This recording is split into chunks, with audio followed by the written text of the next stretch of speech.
All right, what's up, everybody, and welcome to the 2025 World Championship of 3D CAD speed modeling, where we've gathered some of the best 3D CAD users from around the world using all different CAD systems, and we've brought them all together into this one arena to find out who is the fastest speed modeler, regardless of what CAD system you're using, regardless of what country you're in. Who is the fastest 3D CAD speed modeler?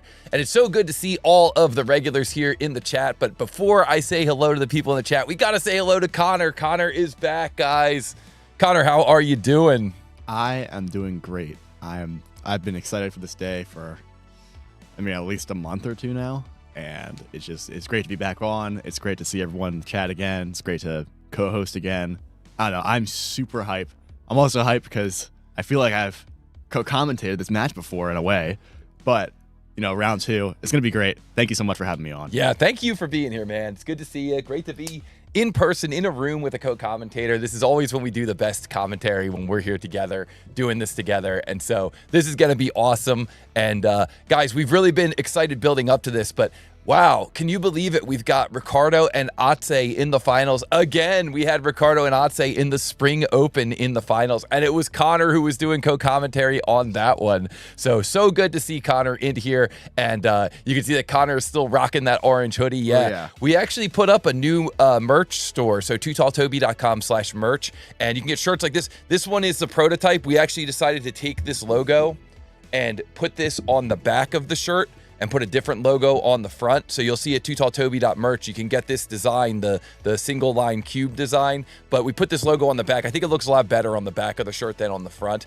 And then we've also got the special item, Connor's orange hoodie is in there in the store. Hey. Although I think your hoodie is like a little bit brighter than the ones in the shop. Yeah. But if you guys want to check out that shop, tootalltoby.com/merch, we do have some merch in there, including some special merch like Connor's special hoodie. Yes. So check it out, one and all. And guys, so good to see you all in here. Ricardo Jean in the chat says, "Yo, hey Connor, you bring me lucky." Yeah, yes. I'm sure. Yeah, you bring all the luck for these guys, and it's so cool to see everybody in here. Man, we've got so many people here in the chat. We got to just give some quick shout outs here to some of the people who have been tuning in, because we couldn't have this amazing tournament without all of you awesome people from the chat. So let's just take a look here real quick. Say hello to some people. We see here that we've got some of our runners here in the chat saying hello. So we started out up here. We have Victor K, who's been in the tournament before, someone you don't know. FPV Kev is here. What's up, my man? Otze is here. He's going to be competing today. Sebastian's going to be competing today as well. We're going to see some Katia. Guntis is here, old friend of the show. Great to see you in here. Ray R.A.Z., welcome, my friend. Connor Hegg is here. Says hello there. Hello. The car Jesus. Hey, nice name. Yo, nice name. Yeah, Yes. Connor Hegg. You know him? Connor Hegg. Good name. Yes. And Het Patel is here. What's up, my friend? And Simon is here. Great to see you in here. The Vicky Chong is holding it down here in the admin role, making sure that everybody follows the rules. 3D Hub is here. Lotos is here. Honor Tercer is here. And Phil is here. JitCAD Cam says, "Start it already. Let's go. We're ready. We're ready for these matches." And then after saying that, he even came through with some giveaways here, some gift memberships to the channel. So guys, thank you so much to Phil, to Fusion Phil at JitCAD Cam, and make sure you check out his channel as well. He puts up a ton of good content about Fusion. Be sure to check that as well. The day has come. Yes, indeed. May the splines be ever in your favor. Yes. Yo, I like that. That's good. That's good.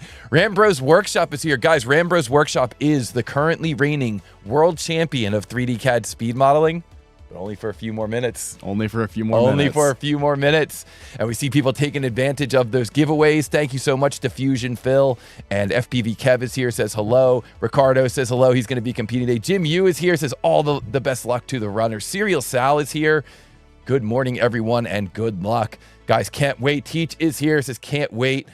Guys, we got a lot of people in here. We'll try and get back and give some other shout outs in just a bit. We got Ivan the Reasonable in here. Look at this, Ivan Lowen. Hey, shout out Ivan. Got to drop in and say hi to my favorite speed modeling channel. Good luck to all the runners. Thank you, my friend. Great to see you in here. One of our first tournament champions. And of course, the person who the Ivan exploit is named after. Yes. All right, guys, we're going to try and get back and say hi to some other people in here as we're going through. Mesa Makes is here. What's up, Mesa Makes? Hope that you're enjoying this. So many people here. I'd love to say hi to everybody, but we got to get these matches started. We've been waiting for this all year. The World Championship is upon us. Let's go. Let's go. So as always, guys, let us know if anything sounds out of line, if anything's too loud, if anything's too quiet. Connor, you can keep an eye on the chat. You can see Castle's in there saying, what's up, Connor? Hey, Castle, let's go, baby. Shout out to Castle Hoff, of course. Chris Castle from Solidbox, one of our sponsors of the tournament. Thank you, my friend. Here we are, guys, October 31st. The finals are upon us. Someone is going to win the championship today. Someone is going to take home the trophy, take home the prize, and officially be the new world champion. Rambros Workshop says, I'm happy to hand over the torch. Yes, that is so cool, my friend. You've been a great ambassador. It's been awesome having a Fusion 360 champion for the last year, or Autodesk Fusion champion for the last year, and really excited to see who the next champion is going to be, the next world champion. I'm sure they will also do a great job. We, of course, got to say welcome to Connor, our very special co-commentator. He's an Onshape user. What do you think about Onshape? You still using it a lot these days? To be quite honest, not as much as I was, but I still do occasionally use it. It's nice. Like, it's really good for certain geometry math problems. Nice. At the college. And yeah, if you're in college, I mean, I'm sure you guys know, you guys are all a bunch of CAD engineers. But yeah, Fusion 360, if you're ever doing 3D models, it's super easy to do most of your equations with that than trying to do it on paper. Oh, that's awesome. But yeah, I'm super excited still. I just got to say that again. Also, I just want to respond to someone in the chat for Connor Hegg, and to everyone, happy Halloween. Yes, happy Halloween, everyone. If you celebrate, I'm super excited for Halloween. Yeah, it's gonna be good tonight. We're gonna go out and get lots of candy. Oh yeah, it's gonna be awesome. Well, you're an amazing roommate, and it's great to have you back here. And good job at university this semester as well. Oh, thank you. All right, guys, don't forget, if you want to support the channel, hit the like button, share and reshare, take a screen capture of what we're doing, send it out to some other people, sign up for a free account at tootalltoby.com, and if you have the financial means, super chat and sign up for our Practice Models premium account. We'll talk more about this as the live stream proceeds. But if you have the means, super chat is open. This is always when we get the most contributions during the World Championship. Everybody's so excited about the World Championship. All day in the chat says pumpkin with TTT circular array. That's what we're expecting to see in the tournament today. I like it. I like it. And guys, here's where we are. Man, what a tournament it's been. 16 people from around the world, 15 countries represented, 5 different CAD systems, and today we're going to end up with one single world champion. We started out here with these 4 runners, SolidWorks, SolidWorks, SolidWorks Fusion, and they were narrowed down to just one max in our final 4. On the next bracket, we had Compass 3D, SolidWorks Fusion, and Onshape, again narrowed down to 1, Neil Z. On this bracket over here, we had Mr. Cho using Fusion, SolidWorks, Katia, and Onshape, again narrowed down to 1, down to Atse using SolidWorks. And on this final bracket down here, we had Matab, a former tournament winner, Omri Klein, Ricardo Jean, and Will G, SolidWorks Fusion, SolidWorks, SolidWorks, all narrowed down to 1 winner. But even those 4, 2 of those 4 needed to fall. And so last week we watched the final 4, and we unfortunately saw Max get knocked out and Neil Z get knocked out, leaving us with our final 2 champions, Ricardo Jean and Atse. So I cannot wait to see these matches today. It's going to be awesome. And of course, what these guys are going for is the first place prize, which is a 3D printer and a subscription to tootalltoby.com premium, to premium access for all of our former world champions. But the other thing that they're going for is a chance to land on the Wall of Fame. And you can visit that Wall of Fame over at tootalltoby.com/tournaments. So be sure to visit that. And guys, these tournaments would not be possible without the support from our sponsors. And I got to give a shout out to these sponsors. They really came through on this tournament season for the World Championship. They were really excited to support this. And I just want to remind you, if you're ever out there and you see these sponsors in social media or anything like that, be sure that you let them know that you saw them here at tootalltoby.com and that you appreciate them sponsoring the tournament. We really couldn't have these tournaments without these sponsors. So I want to start out by giving a shout out to Byte Systems, bluebyte.biz. You can see that what Byte does is they are an industry leader in SolidWorks and PDM customization. And they also provide ERP and PLM integration and data migration. So what this means is that if you ever are in a situation where you've got a repetitive task that you're doing in SolidWorks or you're doing it in PDM, these are the people you can talk to, and they can really help you to create custom code to take away and automate those repetitive tasks. And beyond just giving you the solutions, putting the turnkey solutions in your hand, which they are fantastic at, they also offer training so you can learn how to do it yourself. So they actually have API training videos. Vicky's going to drop the link into the chat for these training videos. But because you're watching the tournament, because you're a member of the Too Tall Toby community, you can get a discount on these training videos. So if you have ever been interested in learning about API in SolidWorks, this is your chance. Visit our sponsor, Byte Systems. And of course, if you ever happen to see Byte online, or you see I'm in online, be sure to just give them a shout out and say, hey, I saw you guys in the Too Tall Toby tournament. That was awesome. Thanks for sponsoring that. Our next sponsor is actually a new one for this tournament, but I'm excited that we're going to be working with them some more in the future, it looks like, and that is Xometry. Guys, Xometry, if you're not familiar with Xometry, what they specialize in is manufacturing on demand, and that means you could have a 3D model that doesn't exist in the real world. You can send it to them, and they can create custom physical parts. And so what this means is that they use a wide range of manufacturing, not just 3D printing, but also CNC machining and sheet metal fabrication. And they provide the highest quality materials like aluminum 6061, stainless steel, ABS, nylon 12, and more. And it doesn't matter whether you're trying to get a single prototype or multi-part runs or even higher quantities, Xometry has you covered. And I think what's cool about a company like Xometry is that if you have an idea for a physical prototype, even if it's a complicated system, you can contact Xometry, you can send your models over to them, and then they can provide you with physical parts. And they did a really cool case study here with the team from Hypershock. So Hypershock is a team that competes in the BattleBots World Championship. And here's a little video that Xometry put together to show how they were able to support the team at Hypershock with a variety of modeling types. Hi, I'm Will Bales. And I'm Alex Bales. Together, we engineer crazy fighting robots. Getting custom parts is key to everything we do. That's why we choose Xometry to get on-demand custom manufacturing for prototyping and production. They offer dozens of processes like 3D printing, CNC machining, and sheet cutting. Plus, Xometry's huge network creates massive capacity for production and reliable supply chains. Get started with Xometry today. Xometry, where big ideas are built. So guys, you can see there that a team like Xometry, a solution like Xometry can really help you kind of take that next step of just taking your idea and turning it into a physical prototype so that you can start actually field testing it, even if you don't have that CNC machining in-house. So be sure to check them out, Xometry.com. And because you're a member here of the Too Tall Toby community, you can actually get a discount on your first order. You can take up to 20% off your first order with the code Toby20. So check them out if you haven't been there before. Xometry is a fantastic solution provider. Be sure to check them out. And guys, I just want to say, huge shout out to the chat. I see in the chat there's a lot of people giving a shout out to Amin Jalili from Byte. And I completely agree with all the sentiment here. You can see that they're saying like Amin is the man, and wonderful training videos, and it's really cool to see that, and great to see that we've got an amazing sponsor that just continues to support us and continues to work with us. We've had Byte for a couple of tournaments now. If you happen to see them on social media, be sure to give them a shout out, and same thing with all of our sponsors. And guys, this next sponsor is very special to us because not only is this a member of the community, but Connor, I got some big news for you. The person who developed CADOP.io is the #1 seed in this tournament, and he's going to be competing today. We're going to see a little exhibition match today. Katia versus Fusion in an exhibition match today featuring Sebastian from CADOP.io. So guys, CADOP.io, this is a really cool app that can cut your documentation time by up to 90%. And basically what CADOP.io is it's a modern cloud-first platform for CAD documentation where you can take a step file, and from that step file, you can generate clean professional documentation like a bill of materials, technical specifications, cost breakdowns. But the really cool thing, and you can kind of see this on the left here, is that you get smooth 3D viewing directly in a web browser or even in a mobile device.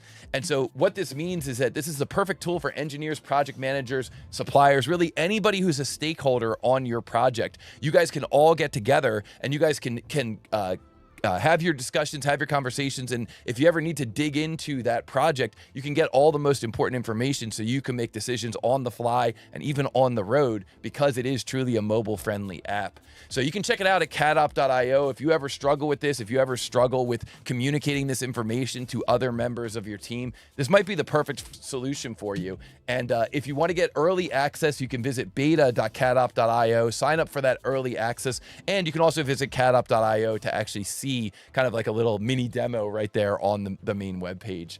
So huge shout out to cadop.io, and of course, huge shout out to Sebastian, who we're going to see competing here in just a little bit. Guys, if you're looking for an app that's developed by somebody who really understands how to be fast, you probably want it by our #1 seed in the speed modeling tournament. Yeah. And Sebastian really does spend a lot of time. He puts in the hours to try to create efficient workflows, and you can see the results of that in this app. And then finally, we got to give a huge shout out to Solidbox. Guys, we've been working with Solidbox for years now, actually. Yeah. It's hard to believe. And they've been a regular sponsor of our tournaments. And what Solidbox does is they provide professional CAD workstations for professional CAD users. And what this means is that, it's pretty frustrating if you drop a lot of money on a new computer and then you open up a SolidWorks assembly and the very first thing is you get a message saying SolidWorks doesn't have enough memory for this. That can be very frustrating. And so the team at Solidbox really aims to alleviate that frustration by getting users up and running fast by providing custom builds of servers, desktops, and laptops for SolidWorks users. And part of the magic in what they do is they give you an optimized build of Windows with all the bloatware stripped out, a custom build of Windows. They also go through and they tweak the settings in the BIOS and really just make sure that you've got the best hardware, the best RAM, the best hard drive. Really make sure that you've got everything that you need to have a successful session as soon as you take the computer out of the box. And the way that they're able to do this is that they've got a skilled and experienced support team of hardware experts. Probably one of the biggest testimonials to Solidbox is that most people who become a customer of Solidbox become customers for life. They just really appreciate that kind of peace of mind of knowing that they're not going to end up with a computer that's a lemon, and anytime they need any information about how to make that computer faster, they've got a terrific support team that they can lean on. So check them out, mysolidbox.com, and huge thank you to Solidbox for continuing to sponsor these tournaments. It's been an awesome time working with the team at Solidbox. And of course, Casselhoff is in the chat today, and you can say hello to him in the chat as well. Guys, finally, what is it that we're competing for here today? We're competing for prizes. And for this tournament, we got a very special sponsor, Prusa Research by Joseph Prusa, Prusa3D.com. If you're not familiar with Prusa, they make some of the best 3D printers out there. They're super easy to use. They really understand how to minimize wasted material and just make it easy for you to set up your printer and start it running. And it's just a workhorse. If you talk to anybody who has a Prusa, they always say the same thing. This thing just works, and it's worked forever, and it just continues to work. And so check them out, Prusa3D.com. And what's really cool is that the Prusa community does a lot with questions that you have about your Prusa. If you want to know how to make it faster, how to optimize it, how to 3D print, kind of custom add-ons that go with that 3D printer, you've got a massive community of users in the Prusa community. So huge thank you to Prusa for being our sponsor, and they have put up our prizes. 3rd and 4th place is a Prusa Mini Plus, a big printer and a compact body. 2nd place is going to win an MK4S, the flagship 3D printing workhorse. And 1st place, our champion today, is going to win a Prusa Core 1 fully enclosed Core XY 3D printer. So really, really nice prizes here in this tournament. And good luck to our runners today. And guys, again, just if you happen to see any of our sponsors out there in the world of social media, be sure to give them a shout out. Let them know that you saw them here on tootalltoby.com.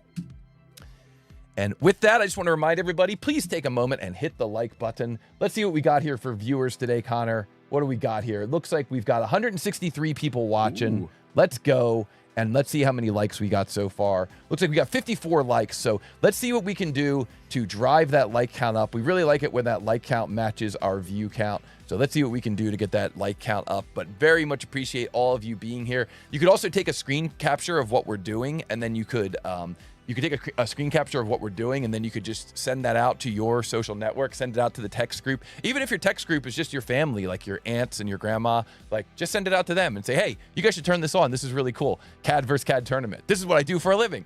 This is exactly what it's like when I'm working at the office. Yeah. So send it out to everybody you know. Let them know what we're doing here. Bring them over here. And of course, you could also sign up for a free account at tootalltoby.com. That is a great way to support the channel. And and if you have the financial means, Super Chat is open. We very much appreciate any Super Chat that comes in. We very much appreciate all the new memberships. And of course, you can sign up for an account over at tootalltoby.com and support us that way as well. All right, guys, let's get into it. That's it for housekeeping. Connor, we're right on schedule. Oh, yeah. Connor's our good luck charm. Thank you for being here. You're welcome. You truly... I feel like every single time I'm on this show, I always get I have been on for the final, so I am seeing the two best players. But I always see the craziest matchups ever. We're going to see some good ones today. Yeah, every single time I'm here. Like, I'll sometimes I'll watch the show and it's like, oh, it seems like a pretty normal match. And then I show up in person and it's like, oh, we're just going to have a 7, 8, 9 round match. And it's like, whoa, what is happening right now? But I don't know. I'm super excited. We're going to have some really good matches today. And guys, today, very special for the championship. We talked to the runners ahead of time. Rockcrawler coming in with some super chat. Thank you, my friend. It says, choo-choo, good luck to all the runners. Thank you, my friend. Guys, this is a very special event today because we talked to the champions ahead of time and we got them to agree. We're going to do a best of 5 today for the championship. So instead of earning 2 points to win the championship, you have to earn 3 points to win the championship. So today is going to be very special. If you were looking for a reason to send in some super chat, that is your reason. We're going to have extra matches today. We're going to do a best of 5. We are truly going to find out who the world champion is today.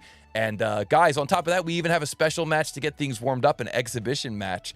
So let's get into it here. Rockcaller says, I took off work for this. Yo, thank you, my friend. Thank you. And I saw some other messages that came in. I just wanted to give a quick shout out here. I see Kent Allison says, Colorado High School engineering classroom watching this. Yo, that is awesome. Kent, if you and your team ever want to work on some of these challenges or similar challenges on the Too Tall Toby practice models app, reach out to us. Reach out to Vicky at tootalltoby.com. We work with some teachers. We have some arrangements we can set up for you and for your class. So just reach out to Vicky at tootalltoby.com and we would love to hook up your class with some practice models premium subscriptions. And we also see in here, I saw something that came in. I didn't want to overlook it. Fusion Phil said, if we can get to 150 likes, he's going to drop another 20 gifted memberships to the website. Phil, you are too kind, my friend. Thank you so much. And that is some good motivation to hit that like button. Let's make sure we get everybody to hit that like button and we can get some more memberships to the Too Tall Toby YouTube channel. Thank you, Rockcrawler, for the super chat.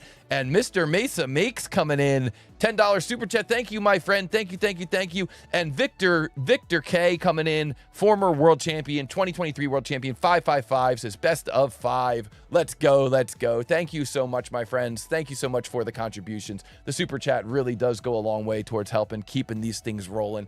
And of course, this is the world championship. This is where we really appreciate and really are thankful for those super chats. And this is when they tend to really start rolling in, is during this world championship stream. Yeah. So, guys, Marco in the chat has a question. After this championship, when is the next one? The next one is in January. Great question. Yeah, the next one is in January. We got it. We're getting like all the dates final, but it is scheduled for January. So it's going to be coming up quick. In another month, we're going to be doing the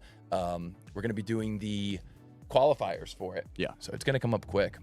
Jim Yu in the chat says, bonus matches, go, go, go, 100 NOK. Thank you so much, Jim Yu. Very much appreciate it.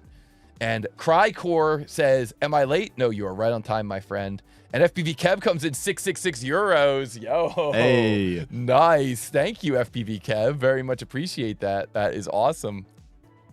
All right, guys, listen, let's get into it here. How does this work? How do these matches work? In case you're here for the first time, we take 2 CAD experts from around the world. Let's say, for example, we have Ivan the Reasonable and Aaron C. And what we do is we show them and all of you a 2D drawing. So everybody's going to get a chance to see this 2D drawing. But what our runners do, and if you want to play along with, you can do this too. What our runners do is they take a screen capture of that 2D drawing, and then they try to turn it into a 3D model as quickly as they can. Okay, so usually they take a screen capture, put it on their second monitor, and then start modeling. Now, what they're trying to do is calculate the mass and then enter that mass directly into the YouTube chat. Now, with our runners, there are a set of rules here. First of all, the rules are that it's usually a best of 3 battles, although today it's going to be a little different. And you're going to see those wins show up here in the corner. So the first person to get enough wins will be officially declared the match winner, and in this case, the champion of the year, the world champion of 3D CAD Speed Modeling 2025. Now, if our runners answer in the chat and they get a wrong answer, then we're going to say, I'm sorry, that's incorrect. I have a very special secret folder here that Connor and I are going to be looking at with the answers. We're going to check those answers, and if they're incorrect, then we're going to say, I'm sorry, but you're going to need to try again. And if they answer twice incorrect, then we roll out the clock of doom. Ooh. And everybody likes the clock of doom. So we're gonna see here how our runners do. They're allowed to answer once incorrect, and then they can continue trying to solve. Now, for all of you, the chat, we love it when the chat plays along with. We love it when you take a screen capture and you start modeling it on your own. However, please do not help the runners. Okay, they've worked really hard to get to this point. These guys are the stars today. Let's let them shine. So what that means is if you take a screen capture and you model it in your CAD system, just don't type the answer into the chat. Okay, don't answer. Instead, what you could do is you could say, I got it. And if you're a member here on the channel, you actually have a special I got it emoji that you can use. You can say, I got it, and you can let everybody know. It's kind of like a flex. It's kind of like your way of saying like, hey, I'm the first one that got it. I got it even faster than these guys got it. I modeled it right along with them. So do not help them. Do not post the chat. And also don't tell them if they did something wrong. Don't say like, hey, you're missing a fillet down there. Yeah. Now, of course, we've got an amazing mod in the chat. We've got Vicky in the chat, the Vicky Chong in the chat is going to be modding and trying to make sure that nobody accidentally breaks that rule. But just keep this in mind. We're going to try and let these guys answer. And with that, we're going to get into our first match. Now, this first match is actually going to be an exhibition match, okay? And so this match is going to be between our number 1 seed, Sebastian, running Katia, and our number 3 seed, Neil Z, running Fusion. So this is going to be really cool to see, guys. A lot of you maybe have never seen some of these CAD systems before. Maybe you've never seen Fusion before. Maybe you've never seen Katia before. So this is going to be your chance. So we're going to get into this practice model. I just want to give a huge shout out here to Sandro SFC. Thank you so much. Thank you, Toby, for providing us with the fun. Thank you so much, my friend. Very much appreciate that. Thank you. And we see here that at our ARV coming in with 50. I love seeing these different unit systems, these different currencies. So coming in with 50 PLN, thank you so much. Very generous of you, my friend. Coming in with 20R, thank you so much, my friend. Very generous, and really appreciate all the support from everybody out there who has the ability. If you don't have the financial ability, it's no problem. Just hit the like button, maybe share the channel with somebody else. But for those of you who do, we really appreciate it. And if you really like these challenges, you can also sign up for a premium account over at tootalltoby.com, and you too can challenge yourself to see how fast you are. Great seeing all the new people coming in as well. Hello, one and all. Hello, Kamal. Welcome. Hello, Arnav comes in from Poland, says hello from Poland. Hello, nice. My friend. Welcome. All right. Arnav Turser says, I just opened the notebook. I think the fan is broken, but I cut out the fan now. Okay. Very nice. Good to know. Thank you. Yeah, thank you. Thank you for sharing. Let us know how that goes. Yeah. David said, did I miss the final? No, we're just about to get into it. We're going to start with a little quick exhibition match here between our number 1 seed and our number 3 seed. So here we go, guys. What we always try to do is we always try to make sure that we've got all of our technical information correct here before we get started. So we're just going to do a quick kind of like a tech check here, make sure that everybody's screen is working good, make sure that we're sharing good. So we're going to jump over here and take a look. And we're going to do this just a quick kind of like a practice battle here, a practice setup in 3, 2, 1, go. So the question here is, what is the mass of this part in X pounds? And what we've got here is we've got Sebastian on the left, and Sebastian is taking a screen capture trying to model it, and Neil on the right taking a screen capture and trying to model it. So we're just making sure that everything looks good in the tech here, but in the tech stack here before we move on and determine what our first challenge is going to be. So we've got here Sebastian modeling this thing up. We've got Neil Z modeling this thing up. Okay, who can model this thing faster? Who can come up with the correct mass? It is a part that is in inches, so of course that kind of makes things a little bit more difficult, especially if you're playing from Europe. It might be a little bit awkward there to work on parts that are in inches. But listen, we're going to have some parts that are in inches here today, so it's good to know. I think this part's in inches, right? I said it's in pounds. All right, Victor K in the chat says, I got it. And Sebastian comes in with his answer, 1.97 pounds, and Neil comes in with his answer 1.97 pounds. And according to my top secret answer sheet, the correct answer is 2 pounds. So that is correct. Good job. And that is our tech check, just to kind of get things started here, just to make sure that everything is working correctly here. And guys, I think that's going to do it for our tech check. And now we're going to see a really cool exhibition here between Neil Z and Sebastian. Guys, thank you so much for the super chat. The Car Jesus comes in when the pirate says, what did the pirate say on his 80th birthday? I'm matey. I'm 80. Oh, Hey. yo, that was a good one. That's good. I like it. I like it. Thank you. Thank you. Thank you. And guys, we got Marco coming in here with 1,000 ARS. Thank you, my friend. That is awesome. I like it. I like it. Thank you. Thank you. Thank you so much. And we got Argrello coming in here with $5. Thank you so much. Says Cha-Chin. Yo, let's go. Thank you. Thank you. Thank you. And That shout is out awesome. Ricardo. I think he came in with 30 euros. I don't know the unit. Oh, we skipped Ricardo? Yeah, bet on Ate. Whoa, yo, let's Thank you so much. go. Thank you, Ricardo. Thank you, my friend. Wow. We got to make sure we start Ace a little bit late in their, or Ate. We start Ate late in their matches. That's Oh, I think you're lagging. yeah, I guess you're lagging. It's not coming through for you. I don't know. Yeah. Actually, Ate has this problem where it doesn't, his mask doesn't show up when he copy and pastes. So, like, he's already kind of got that handicap going. Yeah. Ooh, that's rough. Yeah, it is rough. It's probably not good for this format. All right, guys, listen, we've got our exhibition match coming up here, and we could not have this exhibition match without consulting the Wheel of Fate. And in case you're not familiar with the Wheel of Fate, the Wheel of Fate is how we randomize the challenges in this tournament. And the Wheel of Fate is sponsored by our friends over at Plasticity. Ooh, so very let's nice. bring up the Wheel of Fate here, and let's see what it has to say for our runners. So here we go. We're just going to make sure that we've got the wheel showing up here. I think I got it on the wrong. I renamed it. That's what the problem was. The Wheel of Fate has got to be one of my favorite aspects of this show. Thank you. I just think it's so funny having everyone guess it, and then just always saying that I was right even when I guessed it wrong. That's the way to do It's it. always a great time. Yeah, and you say first try. Yeah, first try Just every time. right and first try. Guys, there's only really 2 different models here. Sebastian in the chat asking a great question. Can we choose between sheet metal and non-sheet metal? That's a good question, right? Or sheet metal and sheet metal, he says. So, yes, there's only 2 drawings on this one. So you guys can try to prove your clairvoyance here, but I don't think it's really going to be that much proof if there's only 2 of them. It's just a 50-50. So let's shuffle this thing up. Here we go. Shuffle, shuffle, shuffle, shuffle, shuffle, shuffle, and spin. I don't know. All day might be onto something with 25. Yeah, I like that. No, I'm guessing 39. Yeah. Okay, let's see what it's going to be. All right, guys. 34. So this is a part that that I think you guys will enjoy. It's got a little bit of interesting elements to it. And guys, while we are getting this up and running, maybe I could ask Connor. And Connor, I know you're gonna have to kind of look over my shoulder a bit, but maybe I could ask Connor to share some information, some fun facts about our runners. Of course. So if we go over here to our runners here, you can take a look and you can see what you think about these runners. So on our left, for our number 1 seed, we have Sebastian from Germany, and he started using CATIA in 2011. His biggest fear is click OK to terminate. That's real. And he runs a CAD automation startup focused on streamlining engineering and workflows. CADOp.io. Shout out. We talked about it before. But Yeah, our sponsor for the tournament. yes. Yo, he's here and he's our sponsor for the tournament and he's in this exhibition match. This is awesome. I know that's cool. Yeah. But he has a dog. He loves pizza, and he's very passionate about Neapolitan style pizza. Yes. That's valid. That's truth. Yes.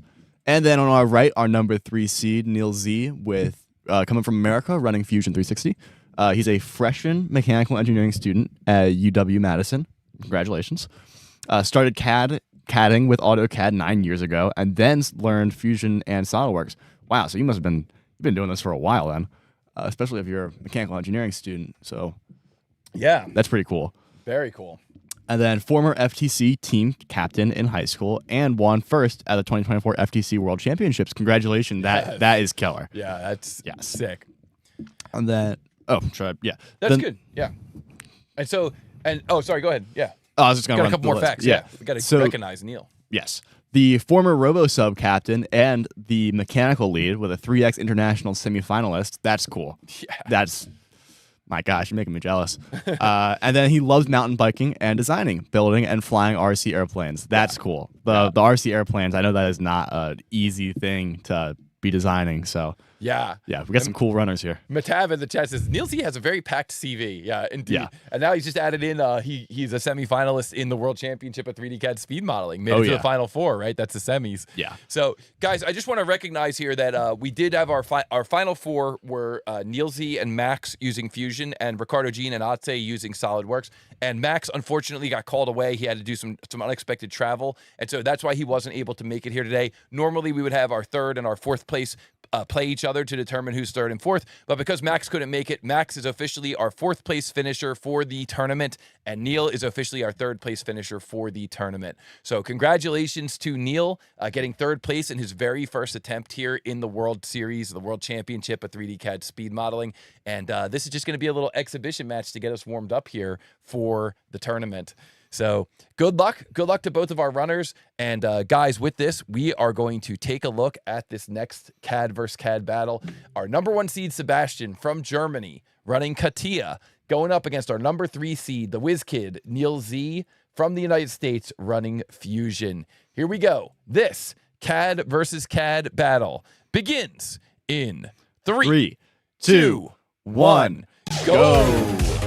What is the mass of this part in xxx.x grams? The tolerance on this part is plus or minus 0.05 grams. So it's got a tolerance that basically means you have to kind of hit the number dead on.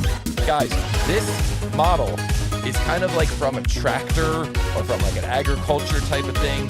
It's a very tricky model. It's got some weird draft angles on it. It's a tier 5 model. I realize this is just an exhibition, but we're not going to make it easy for these guys, okay? This is our chance to see CATIA and see Fusion battling it out here, and this is a bit of a tricky model. So you can see here that our runners are both grabbing a screen capture. If you want to play along with, you can grab a screen capture as well. And let's take a look here at this battle. What a wacky looking part. Yeah, what a wacky looking part. Sorry, guys, the hype music was a little bit loud there in the beginning. I think I dialed it down to a good level now. Hopefully this is good, and thank you very much for the feedback. Guys, both of our runners grabbed a screen capture, and both of our runners were able to take that screen capture and move it into their CAD system, or actually take the screen capture, move it over onto a second screen. And now we can see here that both of our runners are attempting to turn that 2D drawing into a 3D model. And Connor, I do have a physical copy of this print here. I thought this might help you to kind of follow along with what they're doing, or really help both of us. It's definitely something that, you know, I worked a lot on this model, but you know, I don't know why I'm hiding it as I'm handing it to you. Everybody's already seeing the drawing. Yeah, it's what it says. The mass is. No, I'm just kidding. Yeah, yeah. All right, guys, I hope that, let me know. I saw there were some comments in the chat about the audio level. Hopefully we're back. We're at a good audio level now. And guys, this is so cool. I love seeing both of our runners approaching this thing. We've got Sebastian on the left, and he's using CATIA. We've got Neil Z on the right, and he's using Fusion. Now, we've seen Neil Z in the past using Fusion and trying to use Fusion to kind of use like a strategy of modeling up as much as possible, or quite a few of the features at first. You can see here, Connor, it looks like Neil Z is taking that approach again. What do you think about that approach? I mean, I think that's an approach that a lot of the runners use, but I mean, it's tried and true. It works when it works, and if it works for you, you should use it. Yeah, I was gonna say, I don't know how much I can say right now. I definitely have some things to say after these masses are put in. This is just, I don't know. I got a lot of comments on this, but I don't want to give any clues away. This is what you might call a nightmare part. Yeah, that's basically the sum of all what I was gonna say. Yeah, when you get a part like this and you're asked to model this up, you look at it and you think to yourself, "Wow, this is rough." Now there are some features on this part that were specifically implemented to kind of thwart the Ivan exploit. One of these guys to have to make sure that that they locate the holes in the correct locations. And so, for example, you can see that kind of curved face sticking out the back is meant to accomplish that. That way, they can't just drop those holes anywhere. And you can see Neil Z is doing a great job of getting those hole locations fully constrained, fully defined. You'll also notice that Sebastian did draw first blood, got that first extrusion out there, and then got it filleted off really quickly running CATIA. Now, for those of you who have been watching the tournament for quite some time now, you know that Sebastian usually favors a different build of CATIA. So he's actually putting himself out there a little bit today and modeling live in front of everybody using a build of CATIA that he's not even the most familiar with. So this is really interesting to see, and huge shout out to Sebastian. He just says, look, I can do it. Whatever it is, I can do it. I can figure it out. And again, that's what I want from somebody who's coding a new, cadop.io. Check out cadop.io. It's good to have somebody at the helm there who's not afraid to kind of take some risks and just kind of figure it out as he's going. Yeah, I was going to say about that. I mean, the Ivan exploit was the biggest thing I was going to say. Like, my gosh, this thing seems to be, like you said, the anti-Ivan exploit. This is just nightmarish. The more I look at this, the less I like it. Well, I got to tell you and I are here looking at the 2D print, and meanwhile, these guys are actually putting this thing together pretty quickly, faster than I would have been able to put it together. And you can see here that look at Neil Z. Remember a moment ago, he just had a 2D sketch. Now he's got that model with multiple features. He's got all the features in the correct location. I really like his approach to creating multiple contours in one sketch and then just using that over and over. Yeah. It's such an elegant way to make sure that your features are properly lined up. So awesome job, Neil Z. Really good start here to this model. But meanwhile, you see Sebastian on the left there. He's getting in there and adding in those holes as well. I got to say, looking at both these runners, I can't even really tell who is in the lead here. Yeah, agreed. It seems like they're both, I mean, they're both working on different bits of it, but at a similar pace, you could say. It's like you said, it's really cool. Just, I don't know, it's cool watching them do this. And Bertrand in the chat says that's actually CATIA V6, not CATIA V5. Yes, very observant. That is correct. And in fact, I've got Sebastian labeled up there. I'm just noticing up in his label up at the top, it's labeled as CATIA V5, but he's actually using V6 now. So very cool to see him kind of changing along the way, evolving with the tournament. And I just love the fact that he's willing to use a CAD system that maybe he's not even the most familiar with, but that he's very rapidly becoming a master at. And again, look at how quickly he was able to get this geometry in place on this nightmare of a bracket. Yeah. It's cool watching. I mean, I've been looking at or watching these tournaments for a couple of years now at least. And it's just really cool seeing the evolution of some of our reoccurring players, like you said. I mean, even this is a micro evolution from 5 to 6, but some of our players, like, I mean, Ricardo, I think he's the main one you can see. He's been here for a while. Yep. And just seeing how he gets better or how his methods change. And I think it's so cool that once you have a long running tournament, you can see these little changes. Yeah, I completely agree. And well, I got to give a shout out to Neil Z. He's really making short work of this thing and has already got those ribs in place. He's getting in those other holes that are aligned on that back wall. He was able to, create the layout, make sure he's getting them in the right spot. But you also notice that Sebastian here has them in the right spot as well. Wow. Omri D calling out the use of delete face. We love it when anybody uses delete face. We love it. We love it. And we see that Tontanelli or Tontantoni is asking, is the method reaching the correct result relevant or just the end result? The end result that we look for is mass. So if they come up with the correct mass, then they earn the point. And with these deeper models, with these models that are at, tier 5, tier 6, you pretty much have to model it the same as the drawing to accomplish that. Certainly when there's like angled faces and curved faces, there's not going to be much you're going to be able to do to get around just modeling it the way it's shown on the print. But yeah, we really do encourage people to not only come up with the geometry to look good, but it's got to be right. If it's not right, then you're just building scrap. Yeah. That's no good. I mean, that is what the Ivan exploit is, right? A little cheeky shortcut that cannot be applied here. But yeah, exactly. Wow, Connor, these guys are really close. Yeah. It's like that, you look at one person's screen and you think like, well, they look like they're ahead, but then you look at the other person's screen and you realize they've got a couple of other features elsewhere in the design.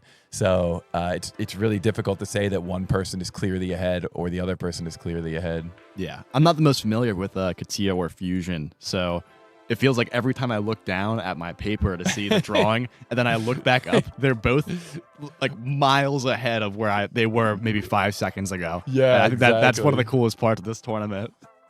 Is just seeing how lightning fast these guys go.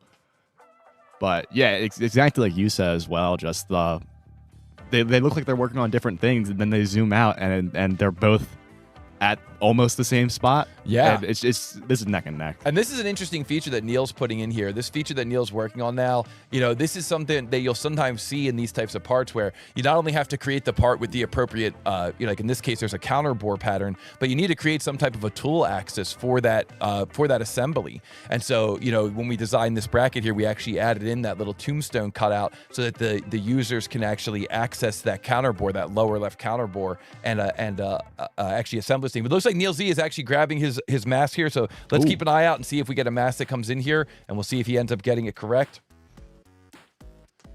Okay, we're going to be taking a look here. We're taking a look at Neil Z here. He's trying to come in with the mask. We're watching the chat. And just watching. And Neil Z comes in with the mask, 151.16 grams. And that is not correct, Neil Z. Ooh. That is not correct. There's got to be something. Something must be off there in your model, but that is not correct. So 161.16, not correct within tolerance. And so, 151.16, not correct within tolerance. And so what Neil Z is going to do now is he's going to look back at the drawing, and he's going to try to see if maybe he missed a dimension somewhere along the way, or if he missed a feature, or why this would be, off. Now, this is the hardest part. It's easy to just kind of blast through and try to create the model. The hard part is if there is something wrong, if there is something missing, figuring out what that something is and trying to go through and try to figure out what that something was. Sebastian comes in with an answer, 150.8. 150.8 grams, and that is not correct within tolerance either. Wow, so both of our runners have now answered one time incorrectly, and now it's going to be up to both of our runners to kind of go through, to look at their model, to see if they can't figure out, like, there must be something that's a little bit off here. There must be something that's just a little bit out of line here. And how many guesses are they getting? They each get one incorrect guess. Great question there from UASD guy. So they each get one incorrect guess, and then they can go through and they can try to figure out, like, I must have missed a dimension. I must have missed something on here. Okay, and then if they get it wrong a second time, then we'll bring out the clock of doom, and they will be ineligible to earn that point. So very interesting to see how our runners go through and they troubleshoot this. I know that when it comes to Victor K, a former world champion of 3D CAD speed modeling, his advice is to bring up the print in like an image editor and start going through each of the dimensions and just crossing them off. Confirm, cross it off, confirm, cross it off, confirm, cross it off, and go through all of them and do that. And that is how you can try to figure out which dimension you got wrong. But wow, guys, this is interesting. It's interesting to see how both of our runners are going through, how both of our runners are trying to figure out what they maybe did incorrectly, what they, a dimension that they were missing or a feature that they were missing. Both of our runners are now kind of double clicking through each of the dimensions. Both of our runners are looking at the print. Wow. Yeah. I was gonna say, for the when people get answers wrong, I think that some of our most skillful CAD, you call it double checking or just designing, comes in. I remember from the last tournament, there was that like nightmare cart thing with the multi-part assembly. That had to be designed. And I don't think that either person got that answer correct. I think that was a draw.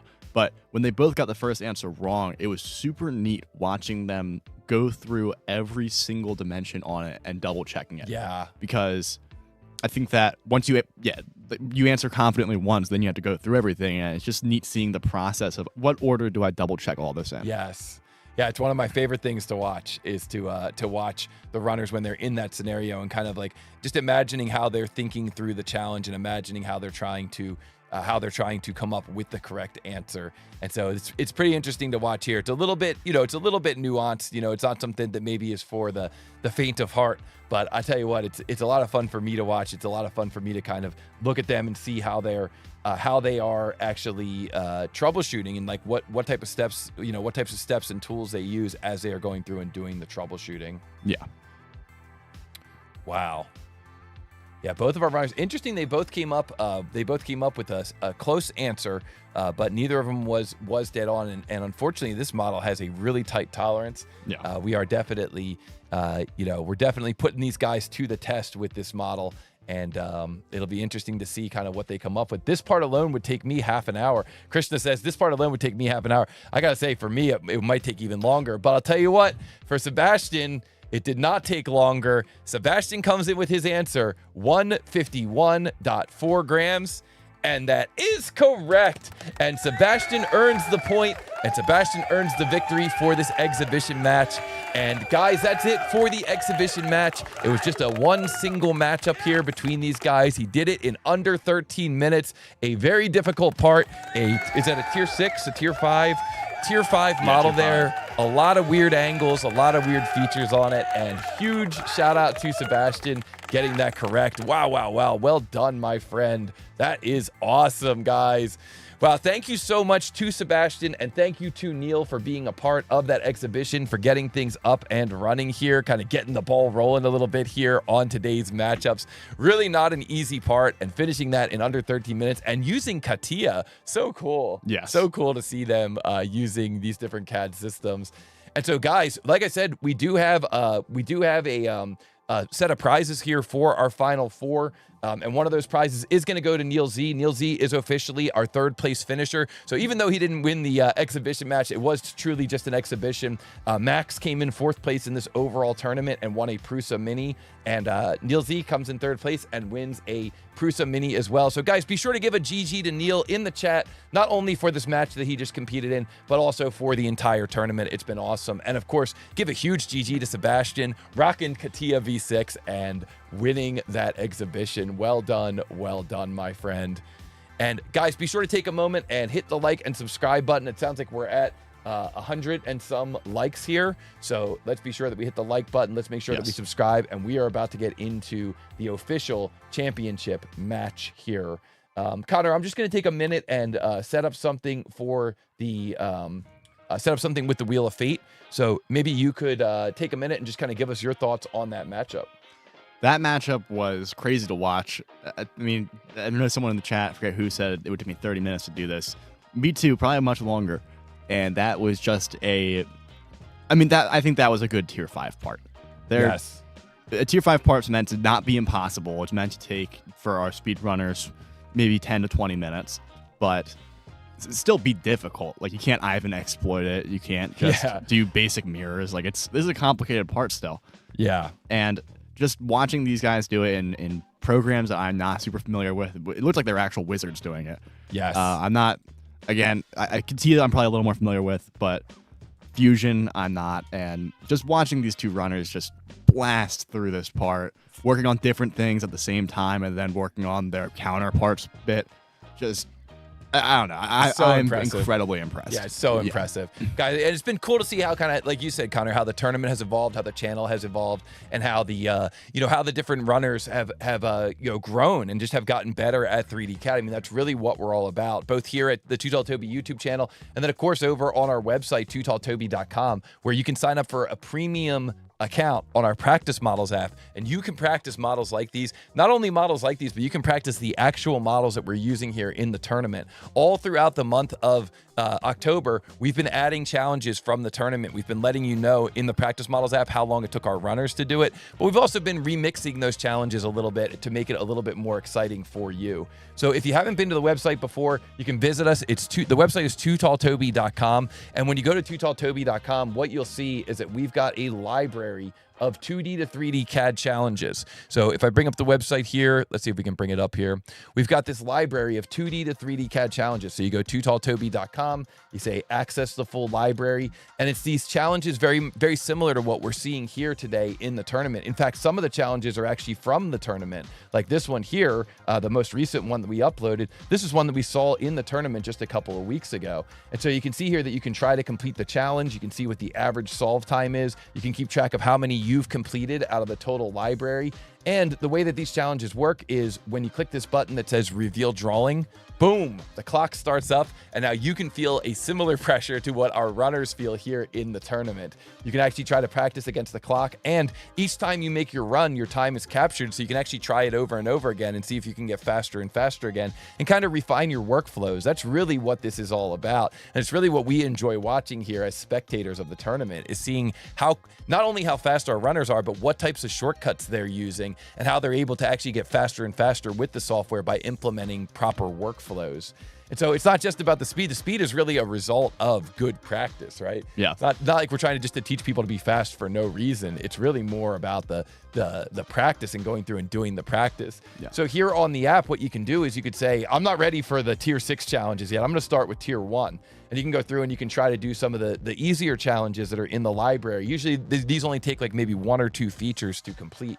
But then as you evolve as a CAD user, you can get into tier 2, tier 3, tier 4, tier 5. You can also choose what types of models you want to work on. Like maybe at your job, you never do sheet metal. So you could come here to practice models. You can say, I need to work on my sheet metal game. I need to get better at sheet metal. And so you can choose some of these sheet metal challenges or some 3D printable challenges that are designed to be 3D printed when you're done. The cool thing is when you do these challenges, if you happen to get stuck, there's tutorials down below underneath the challenge. So if you try to do this challenge, you get stuck. We've got members from the community that are uploading tutorials, and they're uploading them in different CAD systems. And I guess that's probably the final point that I want to make is that this is truly a CAD agnostic community. You can do these challenges using any 3D CAD system. Whatever 3D CAD system you're working on, you can use that to complete these challenges, and you can continue to refine your skills in these 3D CAD challenges and your skills with your 3D CAD program. So if you guys haven't seen the website yet, be sure to check it out. tootalltoby.com is the website. And if you have the means and you want to give it the library a try, you can sign up for what we call Practice Models Premium. That will unlock the entire library. And it also is a great way to support a great community, a great environment, a great way for you to continue to support your education and get better and better with your 3D CAD tools.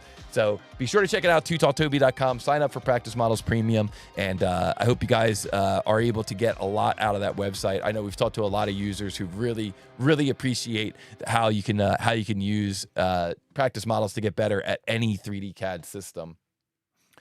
And you know, the question, I see a question in the chat here, can we submit some models on your 3D platform? You can model using any 3D CAD system you want. You can use any 3D CAD system that you've got. And you can use anything you want. It's truly CAD agnostic. It's you versus the clock. And we also have a lot of good features in there to continue help develop your 3D CAD education. So guys, check it out, tootalltoby.com. And the other thing I just wanted to mention here while we're kind of like in between the two matches, I just wanted to mention one other thing here, which is that we do have some new merch available. If you guys enjoy the Too Tall Toby, the logos, the shirts, the tournaments, things like that, you can visit us at tootalltoby.com/merch, and that will take you here into this site. And you can see that we've got some new sweatshirts here. The sweatshirt you can see has this logo that I'm wearing on the back of it. You can see that we've got these CAD versus CAD t-shirts here, and this actually has all of the runners from the World Championship. So all the runners' names, all their flags from the World Championship here, all the way up to the Final Four. And so it's a brand new shirt that we're just releasing, kind of like a special edition here for the tournament. On the front, it's got a bunch of the models that we saw throughout the tournament. Kind of a cool shirt there. We also have the, like I said, the Master 3D CAD shirt. We got the original Too Tall Toby shirt in some different colors for you. We got the Too Tall Toby hat with the embroidered logo. Another Too Tall Toby hat with the embroidered logo. I actually ordered one of these for you, Connor. I thought you would look really good in this hat, and then it didn't get here yet. It's on its way. And then down below here, you can get some of the new stickers that we've been designing. The special item, the Connor sweatshirt. Hey, here, the special item. And then this hat here, this hat isn't actually meant to be in the library. It's just a hat that I wanted to order because my hat's getting a little bit worn out. So you can just ignore that one. That one's not really a real item. I just needed to order a version of it for myself. So guys, check it out, tootalltoby.com/merch. If you're interested in picking up some new shirts, and we have the original black Too Tall Toby shirts in some new colors for you as well. All right, well, that officially brings us to the halfway point and officially brings us into our World Championship match. This is what we've been waiting for, guys. A new champion will be crowned. Atse using SolidWorks from Macedonia going up against Ricardo Jean using SolidWorks from Italy. Ricardo Jean is a former tournament winner, and we've never had anybody win 2 tournaments. So Ricardo Jean is trying to make history here. This is going to be a best-of-5 match between these two wizards, and I am so excited to see this match. We got 209 people and only 119 likes. Guys, let's keep hitting that like button. I can't hit it again, I don't think. I can only hit it once. Yeah. But you guys out there can probably hit it. Well, let's get these numbers up. Come on. There we go. 121 likes. There we go. We're all engineers here. I know you guys know how to hit a button. We're trying to get to Phil. Phil said that he's going to put up what do you say, 20 subs? Yeah, 20 more subs. Wow. Phil, thank you, my friend. Thank you. It's been so fun live streaming with you, having you in the booth, and I can't wait to do it again. Next tournament is in January. All right, guys, we're going to see the two best CAD speed modelers in the world here going at it in just a moment. Let me just make sure that I've got our sample model up and running here. Make sure that these guys are ready to go with this sample model. Here we go. Our very first CAD versus CAD practice round here between our two best runners in the world. Our number 1 and our number 2 runners, first and second place, are going to be here. We're just going to find out who is who in just a moment. But guys, this is going to be awesome. So here we go. This first CAD practice battle begins in 3, 2, 1, go. What is the mass of this part in XX grams? And this part is made out of red oak, which has a material density of 570 kilograms per cubic meter. And both of our runners are grabbing a screen capture, and both of our runners are trying to model this part. Now, of course, this is just a tech check. What we're doing here is we're making sure that our systems are all working. We're making sure here that we've got our wins all cleared out. And again, guys, this time they're going to win 1 point. They're going to win 2 points, win 1 point, win 2 points. You got to have those wins filled up before you can actually cross the finish line and take home the gold, take home the Core XY Prusa 3D printer, and take home, of course, the World Championship and get on the Wall of Fame, the Tournament Wall of Fame. Guys, this is so cool. We got Ate on the left. We got Ricardo on the right. Man, this is something we have been waiting for. We got Melanie and Damien. Welcome, guys. Hope you guys are enjoying watching your roommate win this tournament. He told us a little bit in the green room about how he puts up the names of his kids and that they can see him. And wow, these guys are really fast. Okay, so both the answers came in. So it looks like it was Ricardo Jean. So I got a little distracted there. It looks like it was Ricardo Jean came in with his answer first, 33 grams, and then Ate came in with his answer 33 grams. And so if this was a real match, Ricardo would earn the first point. But guys, this is not a real match. This is just practice. We're just getting warmed up here. So let's get into it here. We are going to see the World Championship. Before we move on to the World Championship, I just want to say thanks again to our sponsor, Plasticity. And in case anybody wasn't here, and just because I think they really deserve recognition, I just want to also give a huge shout out to all of our other sponsors here for this tournament. Guys, we could not do these tournaments without these guys. We're here at the World Championship, and we really need the support of these sponsors. And of course, if you're out there and you're a sponsor and you want to sponsor us for the next tournament, reach out, Vicky at tootalltoby.com. But our sponsors, again, here, we're Blue Byte, bluebyte.biz, an industry leader in SOLIDWORKS and PDM customization. If you ever need anything automated in the world of SOLIDWORKS or PDM, reach out to the team at Blue Byte. They are awesome. And of course, you can if you see them on social media, give them a shout out. Say, hey, I see that you're sponsoring the Too Tall Toby tournament. We really appreciate it. And guys, if you're interested in learning how to do your own customized APIs, your own custom macros, visit bluebyte.biz. You can take 30% off the API bundle. Vicky's dropping a link to that in the chat. So you can take 30% off that API bundle. You can learn how to program your own custom macros for SOLIDWORKS and PDM. And guys, our next sponsor for this tournament, we could not have these amazing tournaments without these sponsors. Thank you so much to Xometry. If you're not familiar with Xometry, they create parts on demand. So if you create models in 3D CAD, they don't actually exist in the real world. You don't have a machine shop. You don't have any way to actually turn it into a real part. Reach out to Xometry. You can send them your 3D models, and they can manufacture them using a wide range of manufacturing processes and the highest quality materials.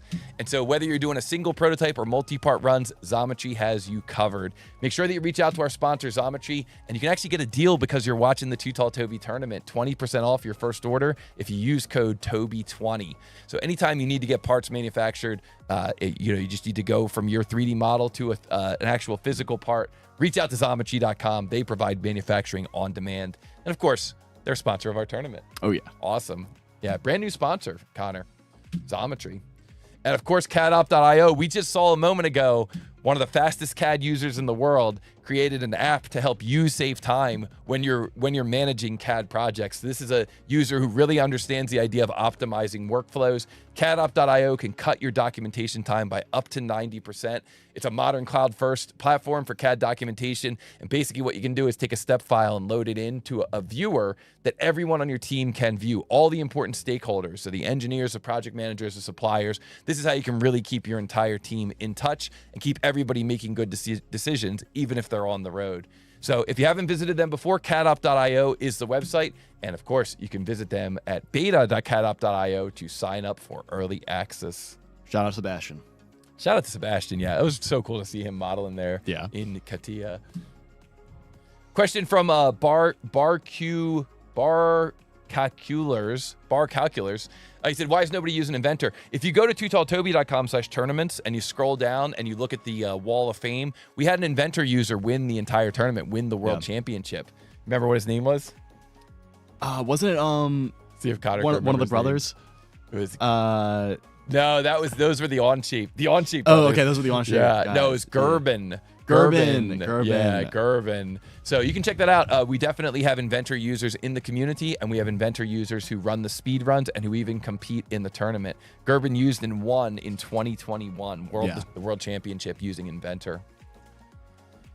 And guys, of course, we got to give a huge shout out to Solidbox. We've had some of the members of Solidbox in the chat here today, but they make professional CAD workstations for professional CAD users. And if you ever have been in a situation where you buy a brand new computer, a brand new laptop, and it doesn't work the way you thought it should work, that's kind of the frustrations that the team at Solidbox will help you alleviate, because they'll help you get up and running fast by providing a custom server, desktop, or laptop for SolidWorks users. And they truly are a skilled and experienced team of hardware experts. Anybody that I've ever talked to who has worked with Solidbox is still working with them. When they take on a customer, it becomes a customer for life, and that's really the ultimate testimonial for a company. So you can visit them at mysolidbox.com. The next time you or your team needs to upgrade your computers, upgrade your hardware, be sure to reach out to the guys at Solidbox. They are a great team of hardware experts. And of course, if you happen to see any of our sponsors online, make sure that you reach out to them. Make sure that you say thank you. Thank you for sponsoring the tournament. Huge congratulations to our second and first place finishers who are going to win a Prusa MK4S and a Prusa Core 1. Really excited to have Prusa as our new sponsor as well. And if you're not familiar with Prusa, they make some of the best 3D printers out there. I saw in the chat earlier, somebody said the next one we're getting is going to be a Prusa. That is a great decision. Anytime somebody asks me what kind of printer should I get, I just say get a Prusa. Like, they're reliable. They have multi-material options, multi-color options. They have the Core YX option. They XY option. They really have a lot of different options depending on what your needs are. So check them out. They make really reliable printers that are easy to use, and they kind of limit the amount of material that gets wasted. And just a great company overall. Visit them at prusa3d.com. And thank you so much to Prusa for coming on as a new sponsor. We could not have these tournaments without these amazing sponsors. So if you happen to see any of these sponsors online, on social media, be sure to give them a shout out. Matab in the chat says, Prusa is the best. Yo, let's go. And finally, our Wheel of Fate sponsor. I know that we mentioned them a little earlier, but guys, the Wheel of Fate is what determines what drawing is going to be coming up next for our runners. And our sponsor of the Wheel of Fate this season is Plasticity, plasticity.xyz. They offer advanced and Class A surfacing and easy interoperability right back into your existing CAD workflow. So if you're not familiar with plasticity.xyz, be sure to visit them, plasticity.xyz. And they are a fantastic tool for direct editing, for surface modeling, and it's something where when you buy it, you own the tools, no strings attached. So be sure to check them out, and huge shout out to Plasticity for sponsoring the Wheel of Fate. And guys, let's bring up the Wheel of Fate, and let's see who has clairvoyance, who is able to get through here and determine what is the answer going to be? What is the drawing that our runners are going to get? Because we need to randomize it. If I knew what drawing they were going to get, I could just stack the drawings and make sure that they're all in favor of Atse or all in favor sheet of metal every Ricardo. time. Every model is sheet metal. Sorry, every model is going to be sheet metal. So we got to mix it up a little bit here. So Rockcrawler thinks it's going to be 41. Mesa Makes thinks it's going to be 42. Great answer, Mesa Makes. The answer is always 42. Sebastian, 44. We got the Kylie in here, 42. What's up, the Kylie? Jim Yu thinks it's going to be 42. Pico Boo thinks it's going to be 44. All Day thinks it's going to be 45. Serial Sal, 45.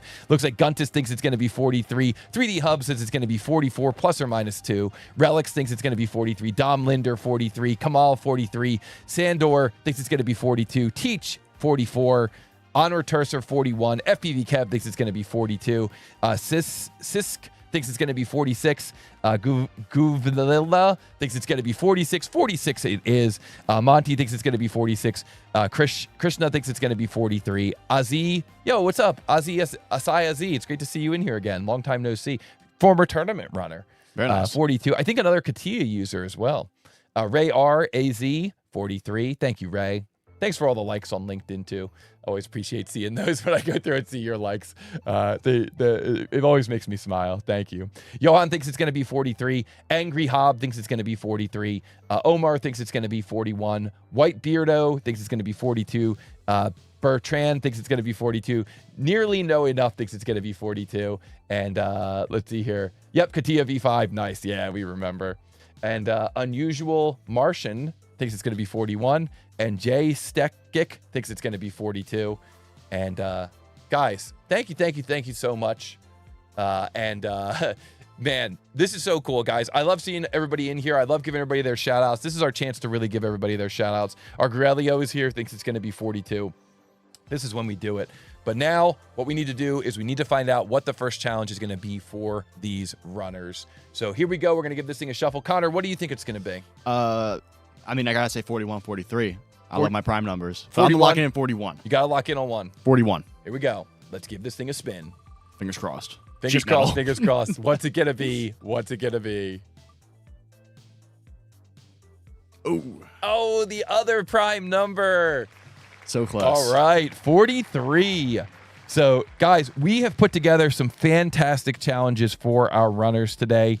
This is going to be a lot of fun to watch. None of these are easy. Our runners are going to really need to use not only their CAD skills but also their brains, their planning skills. Order of operations is going to be important today. So this is going to be really, really interesting to see how these runners get through this. Don't forget to hit the like button if you're enjoying these challenges. We're going to clear 43 from the wheel. We're going to turn the wheel off. Again, thank you to Plasticity for sponsoring the Wheel of Fate. And Connor, maybe you can tell us a little bit about these runners as the production team is getting the challenge ready, challenge number 43 ready. Of course. So on our left, we have Atse from Macedonia using SolidWorks. He's our number 9 seed. And this is his 1-year anniversary since he took the TTT CSWP prep course. And passed the exam on the first try. Congratulations. Yes. Knows his stuff. Guys, on that note, if you're interested in if you're a SolidWorks user and you're interested in getting CSWP, Vicky's going to drop the link in the chat. We do have a CSWP prep training course available for all the SolidWorks users out there. Yes. And then I'd say also loves heights, whether there is ground under the feet or not. It sounds like a bit of a skydiving shout out. Wow. But I cannot say that I agree. Heights definitely freak me out. But, as long as you like them, that's good. I will unfortunately not be joining you in any of those endeavors, though. And he finds all simulations fascinating, mechanical, electrical, or military. I got to agree with you on that one, at least. Nice. I think simulations are super cool. Shout out Tabs. Yeah, Totally Accurate Battle Simulator. Super cool game. Nice. But on the right, we have Ricardo Jean, our number 2 seed, and our 1X tournament winner. Loves his wife. She is all to him. Oh, that's sweet. And then has used SolidWorks since the 2006 version with 18 CAD years. That is crazy. Yeah. Definitely knows his stuff. Yes. And was born in Brazil, but lives in Italy for the past 7 years. Wow. Yeah. Okay. It's cool. I mean, This this is definitely the last run up too, but This is it's so cool watching these guys because they're so good. Guys, good luck to both of you. Thank you so much for all the awesome matches so far. And I cannot wait to see how this thing turns out. May the best catter win. This is going to be a best of 5. So first person to earn 3 wins. The first person to earn 3 points is going to be the winner.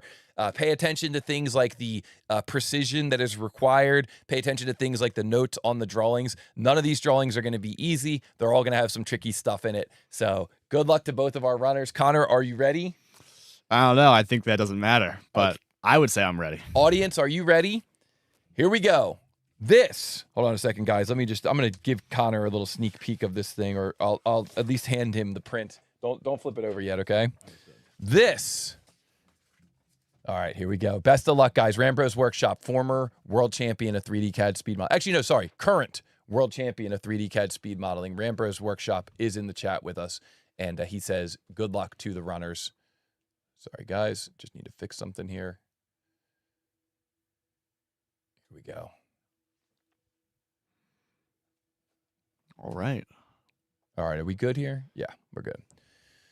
Guys, whew, man. Yeah. My timbers are shivering right now. Okay, here we go, guys. Thank you again so much for all the awesome matches. Good luck today. Make sure that you look out for things like the precision. Look out for things like the notes that are on the drawing. None of these drawings are easy. Here we go. This is going to be a best of 5 to determine who is the world champion of 3D CAD speed modeling. This first CAD versus CAD battle featuring Atse from Macedonia running SolidWorks, our number 9 seed, going up against Ricardo Jean from Italy, our number 2 seed running SolidWorks. This CAD versus CAD battle begins in 3, 2, 1, go. What is the mass of this multi-body part or assembly in XX.xxx pounds? The tolerance is plus or minus x.xx3 pounds, 0.003 pounds. It's hard to even say this one. This model is in IPS. You can grab a screen capture if you're watching in the audience. This model is in IPS or inches. There are multiple materials that are listed up in the bill of materials, multiple material densities. Good luck to our runners. This is the World Championship of 3D CAD speed modeling. Grab a screen capture so you can follow along from home, and here we go. We've got Atse on the left running SolidWorks. We've got Ricardo Jean on the right running SolidWorks. Wow, wow, wow, guys. This is not an easy model. Yeah, this thing's gross. This is... So it looks like Atse on the left has drawn first blood. It looked like, I think maybe, I can't tell if that sketch on the right from Ricardo is just a sketch or if it's solid, but Atse on the left started out by creating that kind of L shape that's in the back corner. This is a set of shelves, right? It's a set of shelving that sits in the corner of your house. It's got a little L bracket in the back that's aluminum. It's got a couple of L legs that are going down the side, and it's got some round wooden shelves that are kind of running up that side as well. And so Atse looks like he created that L shape that's back in the corner as his first extrusion, and it looks like Ricardo Jean has the same L shape created, getting that angled shape in place. And I think both of them are kind of looking at the print and trying to figure out what is the best way to to come up with this geometry for the legs, for the angled legs. What is the best way to come up with the geometry for those shelves? They're kind of thinking ahead a little bit as well. Is there going to be any automation? Is anybody going to try to use like a pattern? Is anybody going to try to use anything tricky like an equation? We don't know. We're just going to have to watch and see. Matab says focused. Yes, Matab is a former tournament winner as well, so if anybody would know how these guys are feeling, it would be Matab. Siski in the chat says, it would take me a week. Yeah. Yeah, I know how that feels as well. Wow, and so it looks like, oh, interesting. It looks like Atse on the left did opt to use a circular pattern there. We'll see if that works out for him, but it looks like that was his approach. And, oh, interesting. It looks like he's making a little course correction here as well. That was very astute. I was worried that was going to set him into a bad spot, and it looks like he was able to correct that. I'm trying not to overly explain it because I don't want to give an advantage to either of the runners. But if you guys were watching that, those of you that are pretty heavy CAD users, you might have noticed that Atse was setting himself up for a potential pitfall, and he anticipated it and got around it with great elegance. So let's see how these guys handle this part of it. Genius workflow by Ricardo. Yeah, I'm liking what we're seeing here from Ricardo as well. Wow, both of our runners are getting into this thing and trying to figure out what is the best way to model this thing up.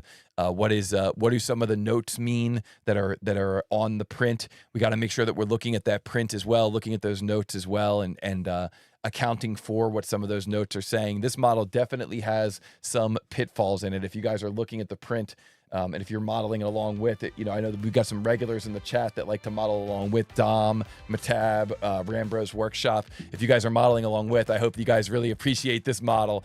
It's got some really cool pitfalls in it. It's really cool seeing I mean, you can see the differences in their methods, but they both clearly have a methodology for what they're doing. It's amazing that you can go from, having never seen this print before, never seen this challenge before, to having a game plan, to being in the CAD, executing it this quickly. And that's where I think a lot of times, people will hear people say that when you're teaching people CAD for speed, you're teaching them bad habits. But speed is really just the result of good habits. And I think that we're really seeing an example of that in today's live stream. These guys have got such good habits, so well refined over years of actually working in the CAD and just trying to kind of take it to that next level here by incorporating some of these speed tricks, tips and tricks.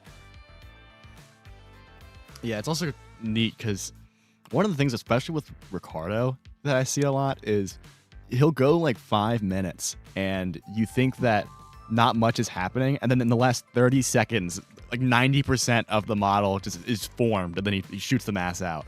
Yeah, well said, and I completely agree with you. I've often found myself quite surprised by his ability to go from seemingly being behind to all of a sudden being caught up or even being ahead. But now we see Ricardo kind of zooming in on one of these areas that's maybe going to potentially be a little tricky, and we'll see if he's able to. Wow, that was quick. wow. Yeah, this is something where if you know how to use 3D CAD, when you run into these types of challenges, you know right away how to fix them. Wow. This is awesome. Byte Systems in the chat. Thank you so much for the sponsorship of the tournament, my friend, and great to see you in here in the chat. If anybody has any questions for Byte Systems, this is your chance to ask directly to Amin in the chat. And wow, guys, that was really cool to watch Ricardo go through. And it's not just the fact that he knew how to fix that issue, but the fact that he knew how to do it over and over and over again, that he was able to kind of use some shortcuts to quickly get through. That's really what you learn by putting in the reps, by putting in the practice. That's really the kinds of moves that you learn. Yeah. And so Ricardo Jean, really moving through this model quickly. He's got all 4 of the shelves there, but he's still missing that leg. What's he going to do about that extra leg? And so we're going to see here if he's able to get this extra leg here into the right spot, make sure that he's got all the correct geometry. Looks like maybe he's going through and trying to make sure that he's got the correct materials as well. This is a multi-part, multi-body, multi-material challenge. And wow, we're just 6 minutes into this thing, and it looks like we may be seeing some of these guys coming down the home stretch already. This is incredible. Incredible to watch. I know someone in the chat put down less than 7 minutes for this. I think they might be completely spot on. Guys, we're watching the chat. We're trying to see if the answer's coming in. And Ricardo Jean comes in with an answer. 24.046 pounds. And that is correct. Hey, congratulations. Wow. 6 minutes and 30 seconds. Ricardo Jean absolutely screaming through that model. Holy smokes. Wow. I'd say is no slouch, and he had a great workflow going there, but Ricardo Jean, oh my goodness, never seen that print before, never seen that challenge before, and just blasting through that model and earning the first point. Ricardo Jean, how did you? Yes. Yeah, I think we're all wondering that. That was incredible. Wow, what great modeling, what great skills. Is that a custom cat? It is, reaction? Yeah. Yep, Ricardo Jean has put together his own custom victory cat reaction here. And you'll notice that if you're looking in SOLIDWORKS, although it looks like he's actually changed it now. In the past when he did this, he was in SOLIDWORKS flipping from a front view to a rear view. Maybe he's still doing that. Maybe I'm just not seeing the views names down at the bottom. But he's just flipping there from one view to another. Very cool, very cool. Wow. So cool. Yeah. I think that that thing that he does where he starts off and you're like, wow, this guy's going really slow. And then those last, what was that, from 6 minutes to 6 minutes and 25 seconds, just rip through the blasting rest of the model. Yeah, this is what we expect to see from the World Championship. But I got to say, even that was faster than I was expecting. I thought they were going to take, closer to 10, maybe even 15 minutes on that one. But no, 6 minutes and 30 seconds. Ricardo, GG, well done, my friend. And one step closer to winning that title of champion, and of course winning that Prusa Core 1. But listen, guys, this is a best of 3. This is the World Championship of 3D CAD speed modeling. Looks like we've got an update here in the chat. It says a peak of 300 viewers. Did we get there? Did we hit 300? Let's find out here, and let's take a look at our like count as well. Wow, creeping in on that 150 mark. 144 likes, guys. If we can get 6 people to like, that's 20 free. What was this? 2 Toby subs? Yep, some subs there. And guys, don't forget, if you're enjoying these live streams, if you're enjoying these models, a great way to show your support is to use that super chat if you have the means. It really goes a long way towards helping us. We get a lot of people in here that really enjoy these models, enjoy seeing these models. If you're one of those people and you have the means, please feel free to send us in a super chat. We really appreciate that super chat coming in. It really goes a long way towards helping us keep the channel up and running and keeping great guests in the booth like Connor. Hey, right? Thank you. Too nice. Yeah. So thank you. And whoa, holy smokes, guys.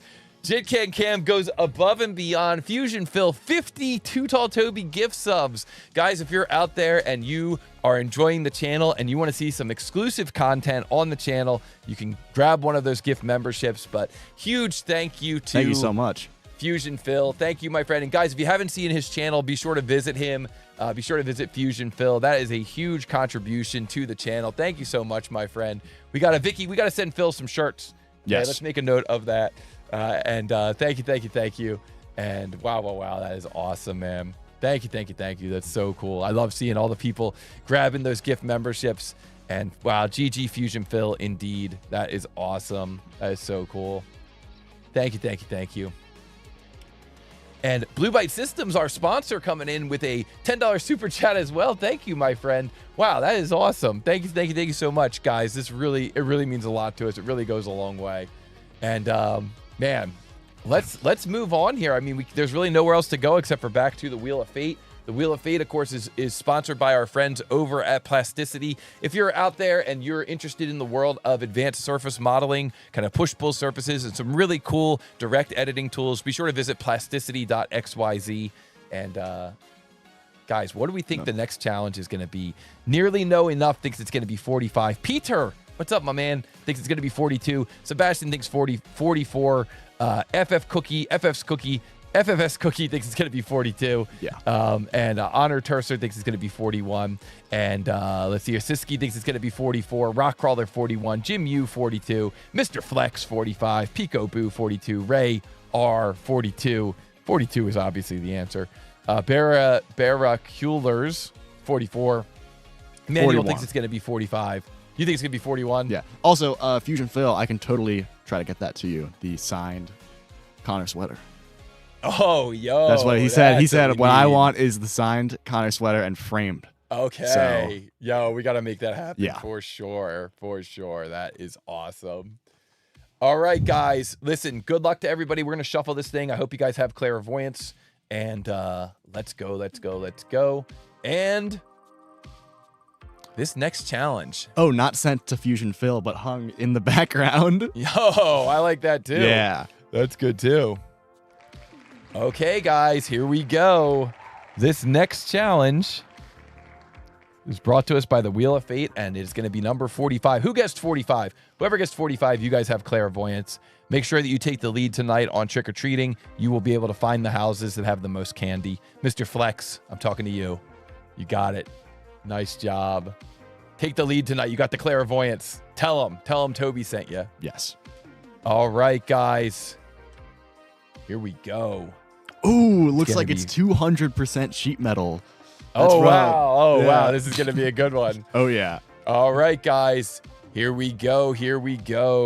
Let's turn off the wheel here and let's learn just a little bit more about these runners. The nice thing about these runners, and just the Too Tall Toby community in general is that, we've got all these real people in the community. We've got all these fun facts we get to learn about these people. Oh, hold on a second. We got some other fun facts about Ricardo. I messed something up here. I like how the chat goes like super speedy here when we log off and log back in. Give us a second, guys. We gotta make sure we get the fun facts about Ricardo in here too. I made a little misstep here. We want to make sure we get the proper fun facts about Ricardo in here. Nasima Tab says model spoiled. I actually put the wrong information in. It's actually 300%. 300% sheet metal. Yes. Yo, let's go. That's what we need. Man. So, Connor, I mean, this is so cool. It's so cool to have you here, and it's so cool to be able to see these guys in the World Championship of 3D CAD speed modeling. I couldn't think of a nicer, group of people to all be here together. The Too Tall Toby community is so cool, and part of what makes the Too Tall Toby community so cool is that we get to learn these fun facts about these runners. We get to learn a little bit more about them, like something about Ricardo that you may remember from previous fun facts is that it kind of CAD runs in the family with him. It's not just him, it's also his dad and his brother. So maybe you could teach us some more stuff about these runners. Of course. So going back to Atse, SOLIDWORKS in Macedonia, number 9 seed. Watching me CAD battling is a family event in our household. That is so cool. That's got to be so cool watching that. Is being like, oh wow, what he's there. He's a world. I mean, possible world champion, but finalist runner at the very least. And playing Super Mario Bros. 1985 original game is also a family event. It is very Nice. funny you say that because Super Mario Bros. 1985 was also, there was a couple of speedrunning things for family events with me. But then my son, Damjan, made a big list of toys we will print on the new Prisa 3 printer. That is super cool. It's gotta be so cool having custom toys. Like, imagine going to school and showing your friends, like, oh, look at this toy. It's like, where'd you get that? It's like, nowhere you can. It's a custom. It's a custom, exactly. Yeah, nice job pronouncing that name too. Oh, I totally mispronounced that. Yeah, Damian, or Damien, my apologies, is pronounced Damien. Ah, good. Yes. He tells us how to pronounce it. Like you would read it in German. Please let me know what you think. I think that's cool. Again, my apologies for the complete mispronunciation. But moving on to Ricardo Jean on the right. His brother and father are also designers with SOLIDWORKS, and it seems to be a family. I wouldn't say business, but family endeavor. Family affair. Yeah. Yeah. With 20 plus years as a SOLIDWORKS user from his father, and the only way he'll be better than him is if he stops CADing. I know what you mean by that. Yeah. And YouTube SOLIDWORKS teacher at a beginner level with 280 followers. Go subscribe to Ricardo Jean. Yep. And under pressure, I design fast like a leopard. Pay attention, I'm dangerous. If I'm not mistaken, I don't think it says it here, but I believe Ricardo does the car modeling. Yeah, he's stuff, good. He's right? definitely got some cars on his YouTube channel too. There we go. Ricardo's dropping in his YouTube link as well. So if you guys are out there and you want to subscribe to Ricardo's YouTube channel, if you want to kind of learn how he does these things so quickly, this is definitely a great opportunity to learn from one of the best, one of the fastest speed modelers out there. Yes. So be sure to check that out. And thank you, Ricardo Jean, and good job. And I saw Castlehoff, which is a great screen name, by the way. I think it's so funny. So YouTube usually shows the resolved name, but for the past 2 weeks, it's just been showing the @ name instead. So it's kind of funny to see some of these names. But this is Chris from Solidbox, and he's saying, I can't believe people are doing these multi-body challenges in under 10 minutes. Yeah, I got to say that I feel that exact same sentiment. It's incredible how fast some of these challenges are getting finished here in this World Championship. I mean, these guys are the best in the world. Will this be sport going into another year? Yeah, I think absolutely. We're going to see more and more. And guys, don't forget, we do have a goal here on the channel, right? The goal of what we're doing here with Too Tall Toby and with the CAD esports is we're trying to get to the Sphere in Las Vegas. That's the goal. That's what we're going for, right? That's our goal. That's where we're going to, if we get to the Sphere in Las Vegas, then we will have accomplished our goal. Until then, we got to just keep growing and keep spreading the word. Yeah. But that's what we're trying to get to. I want to see footage from people that are flying into Vegas, and there's CAD versus CAD on the Sphere, taking place on the Sphere. So that's what we're going to get to. That's where, whenever you guys do super chat, that's what that super chat goes to. It goes towards us trying to get to the Sphere. So so let's get there. Yes. We're on a 5.2 year trajectory. Exactly. You got it exactly, Dom. That is exactly what we're doing. All right, guys, listen, we've learned some more about these runners. I hope that you guys have had a chance to kind of shake it off a little bit, because now it's time to get back into the battling. I think that one of my favorite bits with this channel is whenever we mention Ricardo's car channel, I know this happened last year too, people make Ricardo puns with different cars. Ferrari Ricardo. Yeah, Ricardo Lamborghini, Ricardo Gini, Ricardo Rari. Alpha Gene. Yeah. Yep. Nice. Yeah, that's awesome. I think it's so funny. All right, guys. Well, listen, here we go. This is it. Our next CAD versus CAD battle is upon us. Are you ready, Connor? Oh, I'm ready. I think I'm ready. I think the audience is ready. So here we go. This next CAD versus CAD battle featuring Atse from Macedonia, our number 9 seed using SolidWorks, going up against Ricardo Dodge, Ricardo Jean from Italy, our number 2 seed running SolidWorks. Ricardo has 1 point so far. You got to get 3 points to lock up the championship of the world. Here we go. This next CAD versus CAD battle begins in 3, 2, 1. Go! What is the mass of this multi-body part or assembly in XXX? I'm going to give this to you. In XXX.x grams. The tolerance is plus or minus 0.1 grams. This is a multi-body part. This is a shelf that I saw when we were at PDX in the hotel. They had a shelf like this in the bathroom. There is a note on this thing. You can see that there's a note that says, no Ivan exploit for the whole locations. Countersinks must be located properly. Okay, so no Ivan exploits for the whole locations. Of course, you can Ivan exploit anything else if you want to, but not the whole locations. All right, this is a tricky part, a multi-body, multi-material part. This is our second part here in our World Championship. Both of our runners have already grabbed a screen capture. Both of our runners are already modeling. We can see that Atse is modeling this thing looking down from the top. We see Ricardo Jean. Looks like he's probably doing the same thing, but it's interesting. It looks like he's actually working on the front plane, but sketching up that L shape. So very interesting. Ricardo drawing first blood here. Ricardo on the right from Italy using SolidWorks. Wow. Atse on the left decided to include that radius in that first sketch. I like that approach. Ricardo Jean now creating that little, it kind of like tapers down with a weird radius there in the front of the model. So Ricardo Jean now taking care of that. I think I don't know if this has been used in other matchups that I haven't completely watched, but I think this is the first time I've seen a explicit rule against placing. Yeah, we've had a couple that have we've had a couple of spots where we've said no, I have an exploit. For this one, I just, this part needs to be mounted to the wall in the bathroom, and I want to make sure that they put those countersinks in the right spot. Okay, occasionally we're going to drop that in, especially when we're here at the finals. We don't want to see people like trying to cheese the location of holes. And plus, we could learn. This is our chance to learn from some of the best, and so we want to see what tips and tricks they use to locate those holes. So we'll see if they just do it with a sketch, or if maybe they've got a special trick up their sleeve. But here's our chance to see it. Ricardo Jean right now, as we're speaking, is going through and adding in those counter sinks. Let's see how he does it. So he adds a dimension between them, and he's just going to go. Just pretty straightforward here, it looks like. Just going to be adding in some dimensions here. No special tricks or anything. But this is why I wanted him to do it. They got that tiny little edge there you got to select. If you select a point, you would end up with maybe a straight linear dimension. And so he did have to zoom in and pick that edge, which kind of makes it interesting. And it looks like he did use a little bit of a trick there to get them centered. Hopefully he did get them centered. Even though I was talking about I wasn't looking, but hopefully he did get them centered. I think he got them close enough. We're going to let that go. Yeah, I think it's sometimes funny. We will rant about how they have these crazy side tricks that they use for a lot of this stuff, or these crazy processes, and then sometimes we have stuff like this where it's just if it ain't broken, don't fix it. You just do it normal. Yeah. So it looks like now both of our runners have that kind of curved shape on the one half of the model, and we're looking to see what Atse is doing. It's interesting. It looks like he's got a circular pattern feature in the tree, but I'm not sure what exactly he's doing with that circular pattern. And it looks like, meanwhile, Ricardo Jean on the right is just now looking at this entire challenge and trying to come up with a game plan. Because, this is the ability to create those wires based on how they're defined. On the drawing, those wires are defined as having a gap. There's a gap between the wires, so it's essentially like a linear distance between the wires. Well, what's the best way to create that geometry? What's the most elegant way to get that geometry into your model and have that geometry be correct? And so that's why we do these challenges. We try to see, really putting these guys to the test and trying to see what method they're going to come up with.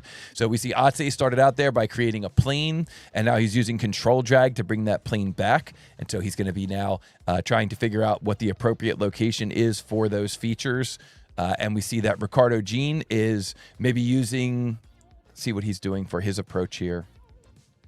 Very interesting. He started out kind of sketching orthogonal, but now it looks like he's kind of trying to figure out what the best way is to get that geometry in place, looking down on this thing from the top.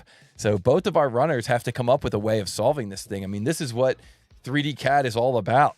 You're gonna be presented with some information, and you're gonna have to know how to turn that into a 3D model, and that's exactly what these guys are trying to do here with this challenge. It's not always easy. It's not always like here's a plate with 4 counterbores in the corner. Sometimes you have to really kind of think about how you're going to get that geometry in place, and a lot of times the dimensions are not necessarily the most optimal dimensions for your CAD system, and so you maybe have to figure out some different ways to calculate those locations. So I like what Atse's done here with all these planes. I think that's probably similar to an approach that I would take, but I like what Ricardo's doing here as well. Kind of just trying to figure out where does this stuff need to be located and mapping it out. We'll see where he goes with it. But it looks like Atse is going to be the first one to actually create some geometry here. You can see that he's gone in there and he's created what we would typically call a path. You'd probably call that like a path if you were working in 3D CAD. And we're going to see what he ends up doing with it. Ooh, looks like he's doing a little bit of copying there of that thing. Okay, interesting. Now, how's he going to get it into the correct spot? That's the question. Yeah. I think the order of operations for a lot of these much more advanced models, I think that's one of the biggest parts of being a good CAD designer, is just having the experience to know the order to do it. because I've definitely seen it in some of the like earlier tournament matches that aren't the finalists. You'll run into people that like will start up a sketch but then not do it in the optimal way, and it causes them to have so much more work cleaning up. Yes. And I think it's neat because like, if you look at the first match that we had, you have Ricardo and Otse just blasting through this entire like the 4 shelf thing. Mm-hmm. But then with this one, you're seeing them take a lot more time just to think about it. And yeah. In the last match, that shelf thing, it was basically they were coming down the home stretch at this point, 6 minutes in. This one you can see they're a lot further from the finish line at this point. At the same point. And Matab in the chat saying, I know how frustrated they are feeling. Yeah. And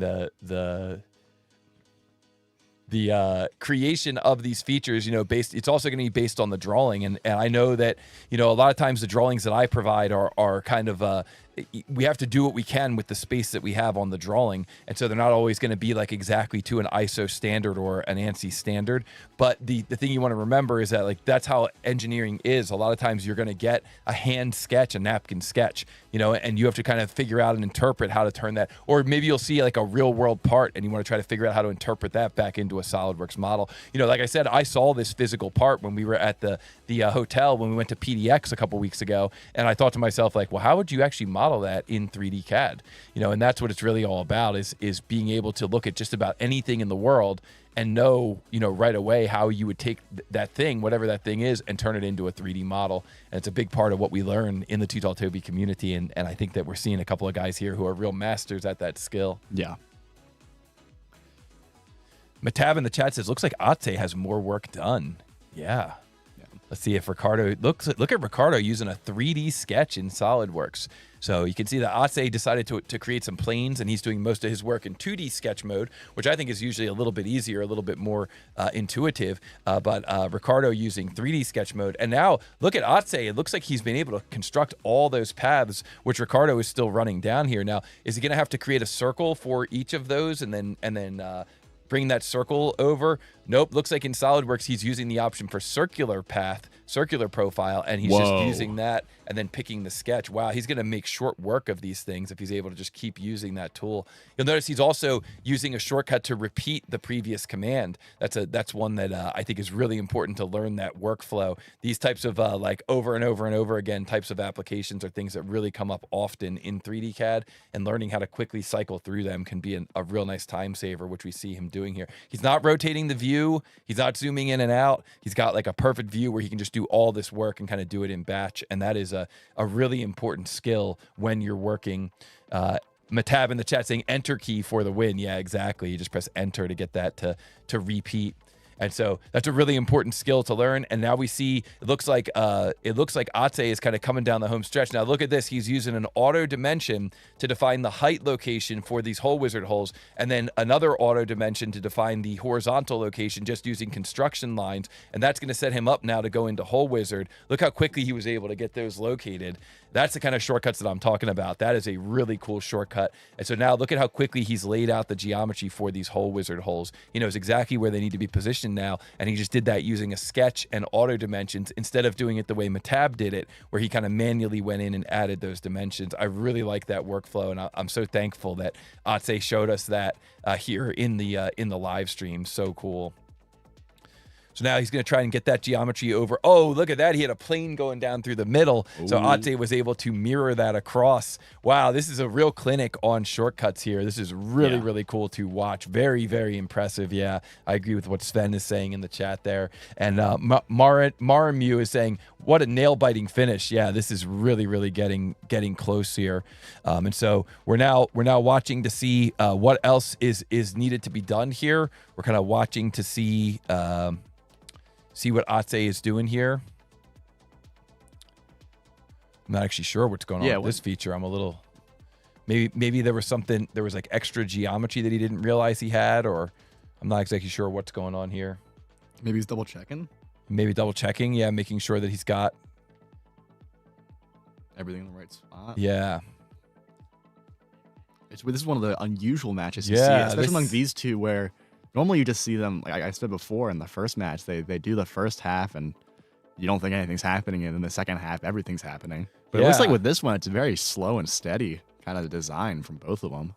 This is really interesting. I'm not really sure what Ate is up to here. I'm not sure if he's trying to split the models. It looked like he was really cruising along there. I'm also a little worried now. I saw he got that SolidWorks spinning ring of death, and that would be catastrophic here if that was the case. Oh no! Oh, is he freezing up? It says he's saying that he's freezing. Oh no! Oh no! This is the worst case scenario. Oh, man. All right, we're going to watch the chat. Ricardo Jean comes in with an answer, 197.15 grams, and that is not correct. That is not correct within tolerance, 197.15 grams. That is not correct within tolerance. And Atse, we're watching Atse. We're watching the chat. We're watching his screen. Atse was on such a good run there, and this is absolutely catastrophic. And, guys, this is real world. I mean, we've all seen we've all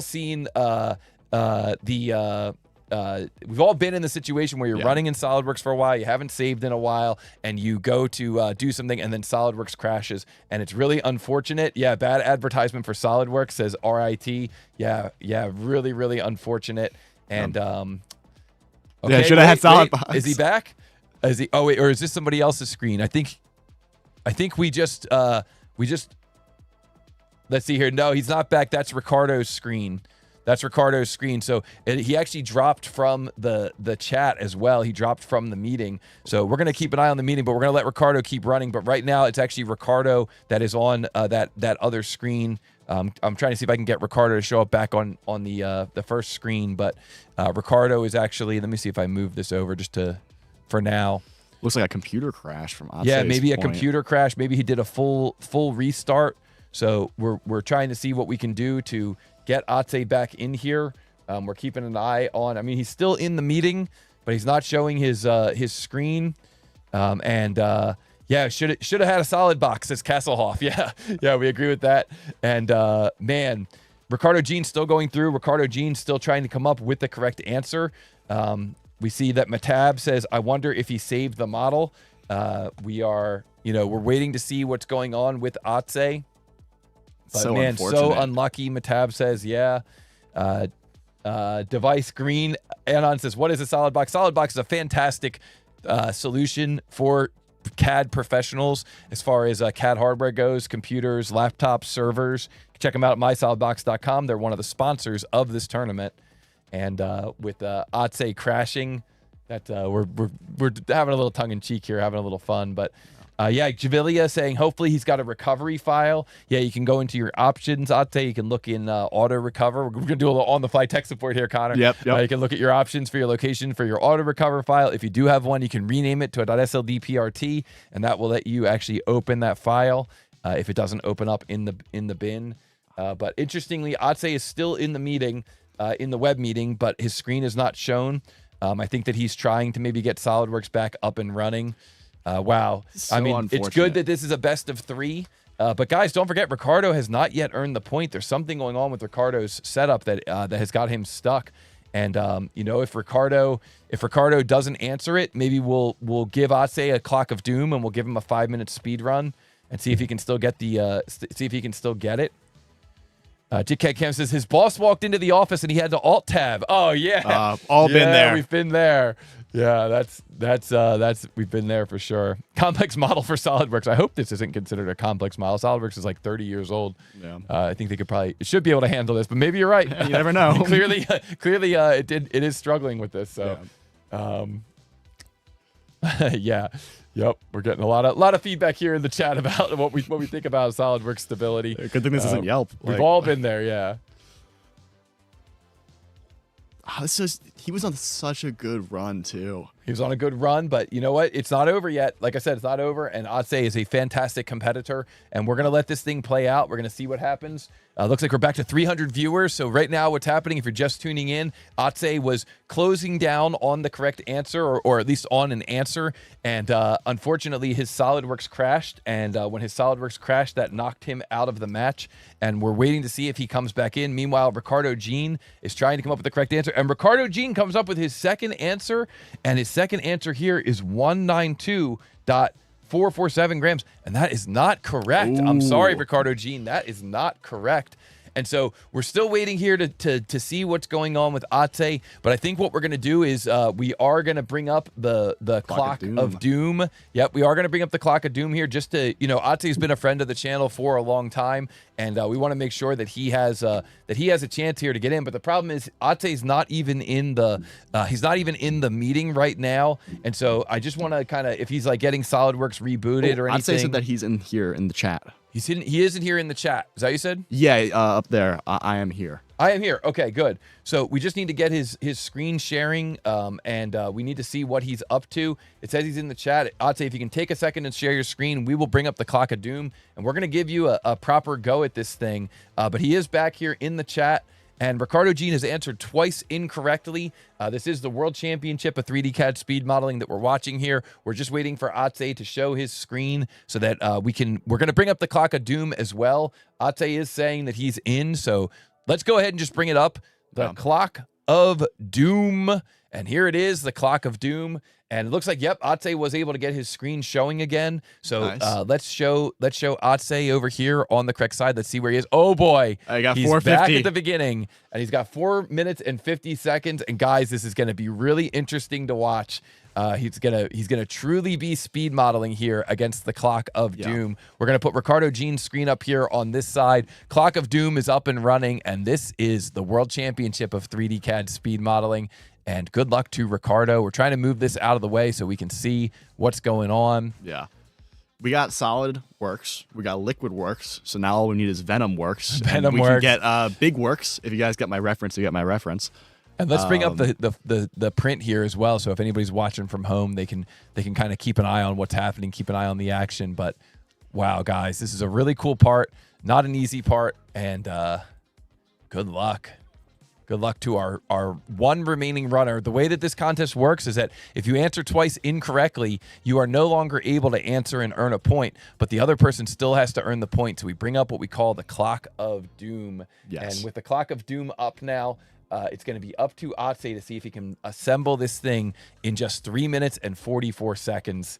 And wow. He's had a chance to do it once, so he should have, at least he's got his game plan worked out. But wow, guys, this is intense. Yeah. Gasworks and Plasmaworks. I was actually making a Metal Gear reference, but Gasworks and Plasmaworks, I guess, would be the two other works that we could have. Yeah. Wow. And Atse taking a slightly different approach this time. He looks like he's just kind of blasting through, trying to get a usable endpoint there that he's going to be, ultimately probably putting his center points upon. I think that's probably what he's going to be doing here. It's kind of interesting now that it's just Atse, it gives us the ability to kind of talk a little bit more freely about strategy.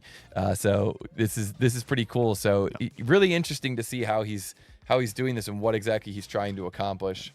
It's also, I think this might be a unique scenario where we have a runner with the knowledge of foresight, because I don't know if it was the correct one, but he almost had it completely done. So maybe this is when he was restarting SolidWorks, a faster way of designing it. But yeah, it's going to be really interesting watching this. It's going to be interesting. This is going to be a tough one. And this is tough. This is tough. And so Ricardo Jean has answered twice incorrectly.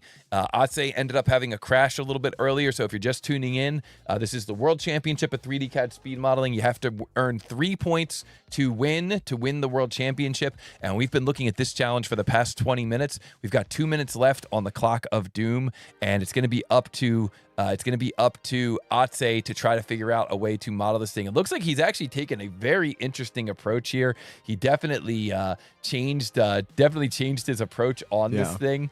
But very interesting approach here. Guys, if you're enjoying these types of challenges, if you're enjoying watching these guys, be sure to hit the like button. I saw earlier in the chat somebody was asking about the Practice Models website. That website is tootalltoby.com. We've got a Practice Models app where you can practice models very similar to this one. In fact, last month, October, and this next coming month, November, we're going to be adding challenges from the championship to the library, including these finalist challenges. So you can check us out at tootalltoby.com, sign up for the library. But wow, look at what Atse did there. He really created a path where he's going to be able to sweep these. Oh, this is so interesting. I wish he had more time on the clock. But this is really an interesting. Is there a leaderboard for the practice models? Absolutely. Multiple leaderboards, speed modeling leaderboards, top 100 leaderboards, points earned leaderboards. It truly is the gamification of 3D CAD. So check it out for sure. Javilla 98. Oh my gosh, I am glued to the screen. 57 seconds left. We're going to see. Dan Eldred says, good effort. Guys, there's still time. We're going to see what happens. Ase is one of our top runners. If anyone would be able to pull this off, it'd be Ase or Ricardo. Yes, exactly. I agree. Jimmy Jibba Jibba says, can we wait for him to finish anyway? We want to see what ends up happening here. Oh, man. Oh, man. I don't even know how to commentate with 25 seconds left on the clock. So close. The clock of doom is cruel. And the rules are the rules. Yeah. Okay. Anybody who was at PDX knows rules are rules. If you were at PDX this year, be sure to put a shout out in the chat. Put a PDX in the chat. Let us know that you were there.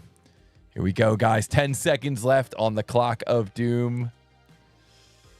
Flux Bench was there. That's James, right? All right, guys, that's it. The clock of doom has expired, and I'm sorry, Ase, but you are not going to be able to earn the point for that challenge. But wow, what a good matchup. What an interesting matchup. And guys, this is a chance for all you in the audience who are modeling these things along with our runners to truly flex. And let's see if you were able to get it. This is your chance to type in the chat and let us know what you think the answer was. And so Rambro's Workshop, our world champion of 3D CAD speed modeling, types in his answer, 193.7. That is not correct. Ooh. That is not correct. And Lotos from Ukraine running Compass 3D 194.6. That is not correct with intolerance, but it is very close. Very close. Very, very close. And let's see here. We got, let's see here. Honor Tercer coming in with his answer 194.5. Also very close, but not correct. And Sebastian coming in with his answer 194.6. Also very close, but not correct. Lots of people coming in with that answer. 197.57. Also very close, but not correct. Guys, the correct answer is 194.8. Oh. So, guys, very, very close, but maybe a location of the challenge with these types of prints, the challenge that people run into is the way that things are dimensioned can sometimes be a little bit confusing. Like the 142 here is coming to the front of that wire. It's coming to the very front of that wire. The distance for the distance between those wires is actually the gap between those wires. So a lot of times you have to remember to put in that extra little amount of information. Like the 40 dimension going down to the bottom is a dimension not to the center of that wire, but it's to the bottom of that wire, and that is definitely what ends up causing the problems. And we have a note here in the chat. It says Javium 88 was within tolerance. Let's take a look. Let's go back. We'll recognize if that's the case. 194.6, 194.8. It's plus or minus 0.1. Wait. Was that the person? Wait, no, I looked at the wrong person. Javil. Wait, I don't see his answer. Javilamir 808. Let's see here. 194, 193, 194. I didn't see any 190. Yeah, I didn't see his answer come in. Maybe, yeah, I didn't see his answer come in. So, guys. No, was saying someone else was within. No, I don't think anybody was. It's the correct answer, 194.8. So 194.7 to 194.9. would be your available tolerance. 194.8. Honor Tercer coming in with the correct answer. 194.8. Well done. You got it. If I'm not mistaken, I think this might be kind of paralleling our last world championship once again. Another push? Another push. Wow. Yeah. Woo. I think it was also second round. Yeah. So. Well, guys, GG to the winner of that point, even though nobody won that point. I know nobody won that point. But guys, good luck. Good luck to our runners. And the only way that we can find out what's going to happen next is if we turn to the Wheel of Fate. This is going to be a first to 3. So best of 5. Yes. It's like a best of 5, but it's a first to 3. So It was exactly. Oh, so Ate in the chat. Yeah, I wonder what Ate's answer would have been. And he says it was exactly. My solvers didn't crash then. I wonder if he would have ended up getting it. Yeah, he was on. Ate was on path for that thing. He was really locked in on that one. So, guys, let us know in the chat what you think about that match. Let us know what you think about the next challenge here. What you think the next challenge is going to be. And don't forget to hit the like button.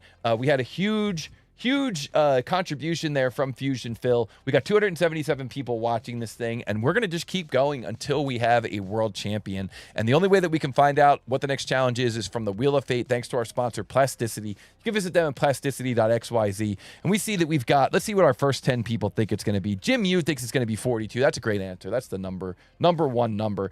Nearly Know Enough thinks it's going to be 44. 3D Hub thinks it's going to be 42. Pico Boo thinks 42. Serial Sal 46. Siski thinks it's going to be 46. Honor Tercer 41. And Sebastian thinks it's going to be 44. Rockcrawler 41. Nag Ramon thinks it's going to be 44. Chris thinks it's going to be 44. Guys, that's our top 10. Who has clairvoyance? Let's find out here. Here we go. Show's getting so long, we're going to need a halftime. Yeah, we're definitely going to need a bio break. So maybe we'll do a halftime. We can play some of the interviews from our final four. Yeah. Here we go, guys. Let's give this thing a shuffle. 41. Here we go. And spin. What do we think it's going to be? 41? We think it's going to be 41. Let's find out. Man, that was a real heartbreaker, Ate. I'm sorry that happened. That was really, really rough. Okay. Here we go. All right. We're going to get this next CAD challenge ready. I think the production team has gotten us a little bit ready, but some great final models here. We made these models tough, man. You got to earn it. If you want to win the world championship, you got to earn it. If you want to get on that wall of fate with all those other great champions, the wall of fame, excuse me, you got to earn it. Yeah. So here we go, guys. Good luck to our runners. And I know that we've already kind of learned some stuff about these runners, but Connor, what surprised you the most about that last match? I mean, there was a lot that happened that last match. The crashing, the double wrong from Ricardo. You don't see that very often from Ricardo. You do not see that often from Ricardo. Like the crazy indomitable spirit push from Otze at the very end there. Yeah. That was, I think that was probably one of my most intense matches I've watched. Yeah. It's like you said, it's like we couldn't stop looking at the screen as he was going through and trying. And it's like, is he going to get it? Is he going to get it? Yeah. I mean, it's always easier the second time around, but that is not an easy model, regardless of how many times you do it. And it's that ability to practice that, allows you to figure out what is the workflow for something like that, because who knows, maybe sometime in the real world, you're going to see a part like that. Yeah. So, wow. All right, guys. Well, listen, Ate in the chat says, I'm teaching my son to never quit. I can't quit now. Yes. Yeah. I mean, that's great advice. Yeah. 440% sheet metal for model 44. Here we go. Very close Matab with the 500%. Well, good luck. And guys, it looks like there's still a few of those Too Tall Toby YouTube channel memberships up for grabs, thanks to Fusion Phil. So if you haven't had a chance to grab one yet, see if it's still up there. I think there are still a few up. I think that's what that means when it has that little progress bar up at the top. So thank you so much to Fusion Phil. Great to have all these new members on the channel. We got to make sure we roll out a lot of member-exclusive content this month to celebrate that. But guys, listen. We're ready. We're ready for the next one. So we're going to go into this next challenge, this next CAD versus CAD battle. Are you ready? Are you ready, Connor? Of course I'm ready. All right, here we go. Let's get this thing ready. Let me just, I'm going to just secretly hand Connor what the next challenge is here. It's challenge number 44, so he can flip that over once we get into it. And guys, good luck to our runners. This is the World Championship of 3D CAD speed modeling. You got to earn 3 points to win. We've got so far Ricardo with 1 point, Otze with 0 points. Here we go. This next CAD versus CAD battle for the World Championship featuring Otze from Macedonia, our number 9 seed running SolidWorks, and Ricardo Jean from Italy, our number 2 seed running SolidWorks, begins in 3, 2, 1, go! What is the mass of this part in XXXX grams? The sheet metal notes are the wall thickness is 6 millimeters, the default bend radius is 8 millimeters, and this may be modeled as sheet metal or as a thin walled part. This is a tier 6 sheet metal part. So this is a part that is not going to be easy. Both of our runners are grabbing a screen capture of this part, and both of our runners are jumping into their CAD systems. Let's take a look and see how they do. So we've got Atse on the left modeling this thing up. Looks like he's already got a game plan for this thing. We've got Ricardo Jean on the right modeling this thing up, and he too has a game plan. Yeah. It's always amazing how quickly they can look at a print that they've never seen before and try to turn this into a 3D model. Yeah. And Oscar in the chat says, Tier 6, LOL. We'll see. Yeah, debut of the first Tier 6 sheet metal. I think you guys are going to see that it takes a lot more features than you might realize to turn this thing into an actual completed model and calculate the correct mass. And so we're going to see how well they do on this. Yeah. Big Keith in the chat says, hate that I was late. Well, you are here, my friend. It's all good. And listen, we've only seen 1 point earned. You got to earn 3 points to win the world championship. So this championship could really go either way. But wow. Sven thinks this one's going to be under 7 minutes.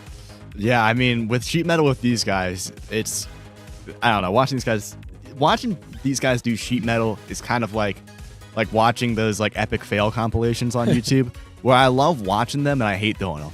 Oh, yeah. Nice. This is gonna be something. I don't know. Watching them do sheet metal is always super interesting as well, just because sheet metal is so. I mean, obviously there's similarities, but it's not like doing a normal model. There's a completely different process for it. Yes, and that's what I think makes it interesting is that like when it comes to planning out the tree, having sheet metal experience, having sheet metal model is going to lead you to making certain decisions. Like you can see what Atse is doing on the left here, and the way that he got to this point in his decision tree and in his modeling tree is very much reflective of somebody who's done a lot of sheet metal work, because you make different decisions when you're working with solids versus working with sheet metal, and particularly when it comes to deciding if you're going to add material or remove material. That's kind of the big difference. If you're just getting into the world of sheet metal, that's really like the biggest change to your modeling strategy is you have to really be intentional about how you're planning the removal of material and how you're planning the addition of material. So if you are just getting into the world of sheet metal, be on the lookout for that. And here we see our runners going through and Atse adding some fillets there. I love seeing those filleting shortcuts. Yeah. It's just such a nightmare doing sheet metal sometimes. So seeing these guys do it, you can tell that they've put a lot of sweat and tears into. Like, I know with sheet metal explicitly, like, it's not always intuitive the way you're supposed to do it unless you've done it before. And the only way that you learn how to do sheet metal correctly is by messing it up over and over again. Yeah, and sometimes you'll even get blocked. Sometimes you'll go to do something that works fine with solid features, and then when you go to do it in sheet metal, it'll say like, oh, you can't do that. Like I can't add that geometry here. I can't use that feature because this model's sheet metal. And that can really throw you off also, especially if you're kind of in a groove and then you run into something like that unexpectedly, it can really throw you off. So definitely another good, everything that we're doing here, the modeling that these guys are doing and the speed that they're demonstrating is truly reflective of a lot of practice. And it really goes to the point of, practice equals progress. The more practice you put in, the more you're willing to kind of do the runs, do the practice, the better you're going to get when it comes to a real world challenge like this. And I'm really enjoying just watching Atse model through this. Like I like in the chat, he finally found true strategy. The match 4 ace, he finally found true strategy. Yeah. And I think that we're going to maybe see that this kind of gives Ace that groove that he needs to kind of recover from that crash on the last one. That last one, it's not only about missing that point, but it can also kind of really throw you off your game. And so it's nice to see that Atse is getting a sheet metal model here where he's maybe a little bit more comfortable modeling through this thing. Yeah.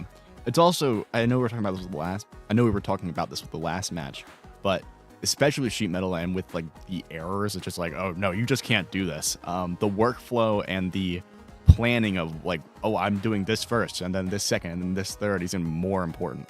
Yes. Yeah, I completely agree. And even though, it may look like Ricardo on the right there is lagging behind or kind of stuck, I think that really speaks to what you're talking about, Connor, which is that, he's planning. He's laying out all this geometry because he's planning on how he's going to use this to construct his sheet metal. And there's definitely been times in my career where that planning has ultimately saved me. And so I appreciate what Ricardo's doing over here and how he's kind of coming up with that plan for how he's going to turn this thing into sheet metal. And I'm excited to see what happens once he does create it as sheet metal, when he starts like pulling flanges and things off of this thing. Yeah. At this stage also, all you can do is watch and wait, because you always know Ricardo is gonna like pull some crazy, ridiculous, succession of moves. Yeah, right now it's all slow, and then exponential growth kicks in, and he's put out like 300 features on the tree in 10 seconds.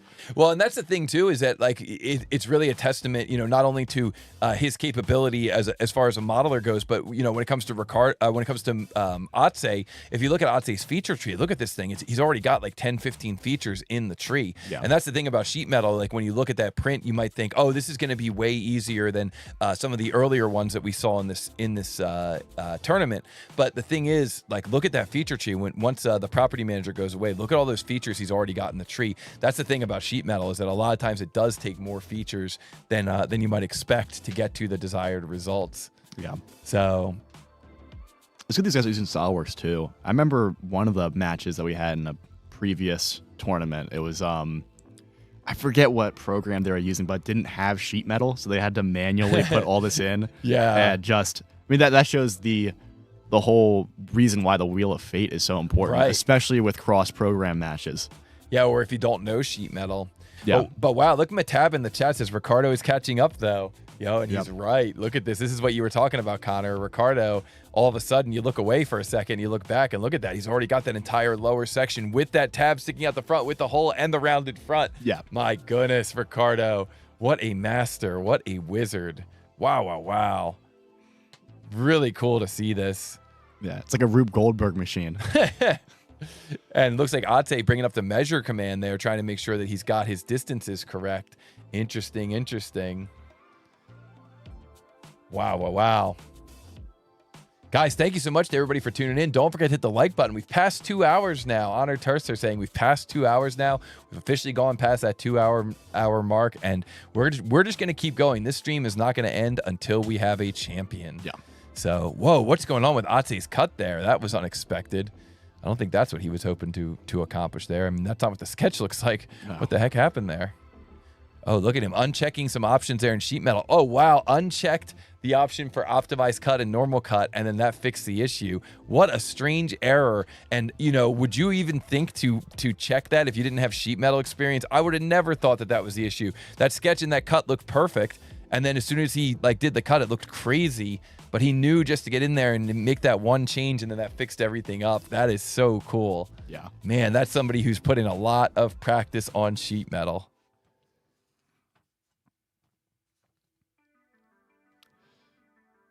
Yeah. Honor Tarser says, let's postpone the last game until tomorrow. I really need to take my computer to the repair shop. I like getting, he's the guy who was telling us about how his fan wasn't working earlier. Are you good, bro? He's giving us all these updates. Yeah, like it really seems like your computer either shouldn't be working or you shouldn't have it on. Might be time for a Solidbox. Yeah, it might be time for a Solidbox. Wow, look at Ricardo. Look at how much he's caught up here.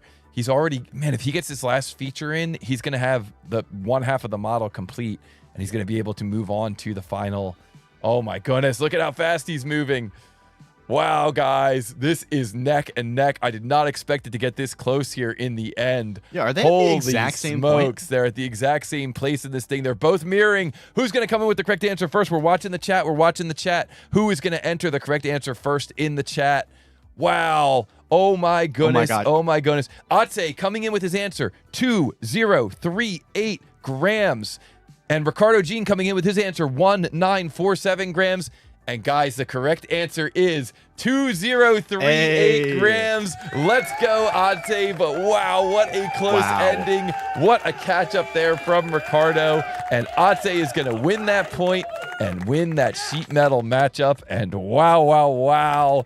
GG. Holy smokes, 1 point each in this World Championship of 3D CAD speed modeling. The first person to earn 3 points will be declared the winner, the new world champion. And guys, put a GG in the chat for Otse. Put a GG in the chat for Ricardo. What a match. Story rewritten. Wow, wow, wow. It is only with Otse and Ricardo that you would see something like that happen. Close on a tier 6 model. Tier 6, they both start with different ideas. They both model it in completely different ways. And then in the last 5 seconds, you see them have the exact same part and do the exact same thing at the exact same time. That's so crazy. Wow, an FFS cookie coming in 50 SEK. This is worth the choo-choo train. Let's go with the super chat train. Thank you, my friend. And thank you very much to everybody who's done the super chat during this live stream. And guys, we're just going to keep on streaming. We are going to keep this train rolling. Be sure to share. If you know anybody out there who likes 3D CAD, roll back the video a little bit, take a screen capture and send it out to your group, send it out to your social media. Say, guys, this is amazing. We're watching live the World Championship of 3D CAD speed modeling. Postpone Halloween. We got to find out who the winner is. Yes. If you're at a pub in Europe and they're watching the football match, tell them they got to change it. Tell them that we got to watch the World Championship of 3D CAD speed modeling because we got to find out who is going to be the next world champion. Matav saying, let them take some breath. Let me take some breath. I'm not even competing and my heart is racing right now. Wow, guys. Holy smokes. And Jim Yu coming in and jumping on the train. Thank you, my friend. Wow. Well, guys, we got 3 models left on the wheel. And then, of course, we have a backup model as well if we happen to blast through all these. But we got 3 models left on the wheel, and that one goes to Atse. 1 point for Atse, 1 point for Ricardo. I think what we'll do is we're going to do one more match here. We're going to do one more match here, and then we'll give these guys a bio break. Okay, I feel like we're in the groove. I don't want to disrupt the groove too much. So we're going to see here. We got Peter in the chat. Jim, thanks so much for the super chat. Guys, if you're out there and you have the means, the super chat is very much appreciated. It goes a long way towards keeping these tournaments running. Jim, Peter in the chat thinks it's going to be 41. Rockcrawler thinks it's going to be 41. FPV Kev 42. Great answer. The answer is always 42. Mr. Flex 42. Ozzy thinks it's going to be 42. Nearly no enough 42. And of course, Ahmed thinks it's going to be 46. Givilla 98 46. Let's go. What do we think it's going to be? 42. Bertrand Siski 42. Mikhail 46. Honor Tercer 46. Jim U 42. FFS Cookie 42. That's what it's going to be. It's got to be 42, right? The answer to everything is 42. Here we go, guys. Let's give this thing a shuffle. Thank you so much to our sponsor of the Wheel of Fate, Plasticity. You can visit them at plasticity.xyz. There we go. Let's 41 give this thing a spin. faux show. 4th time's the charm. 41, huh? You think it's going to be 41? Oh, yeah. Let's see. Maybe 5th time's the charm. Okay. Fifth time is a charm. All right, guys. Here we go. This next CAD challenge in our World Championship of 3D CAD speed modeling.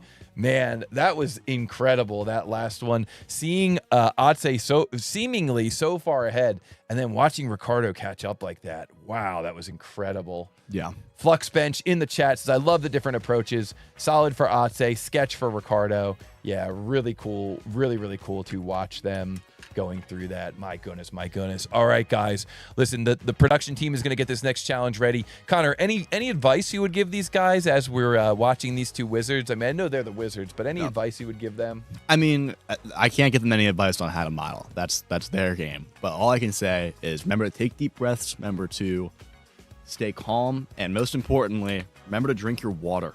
Ooh. Water dehydration is it'll impact everything. It'll impact your physical health. More importantly, in this match, your mental health. You'll cramp up if you're not hydrated. So make sure to drink your water. Make sure you get your electrolytes as well. Wow. That's good advice. And Connor, what are you going to university for?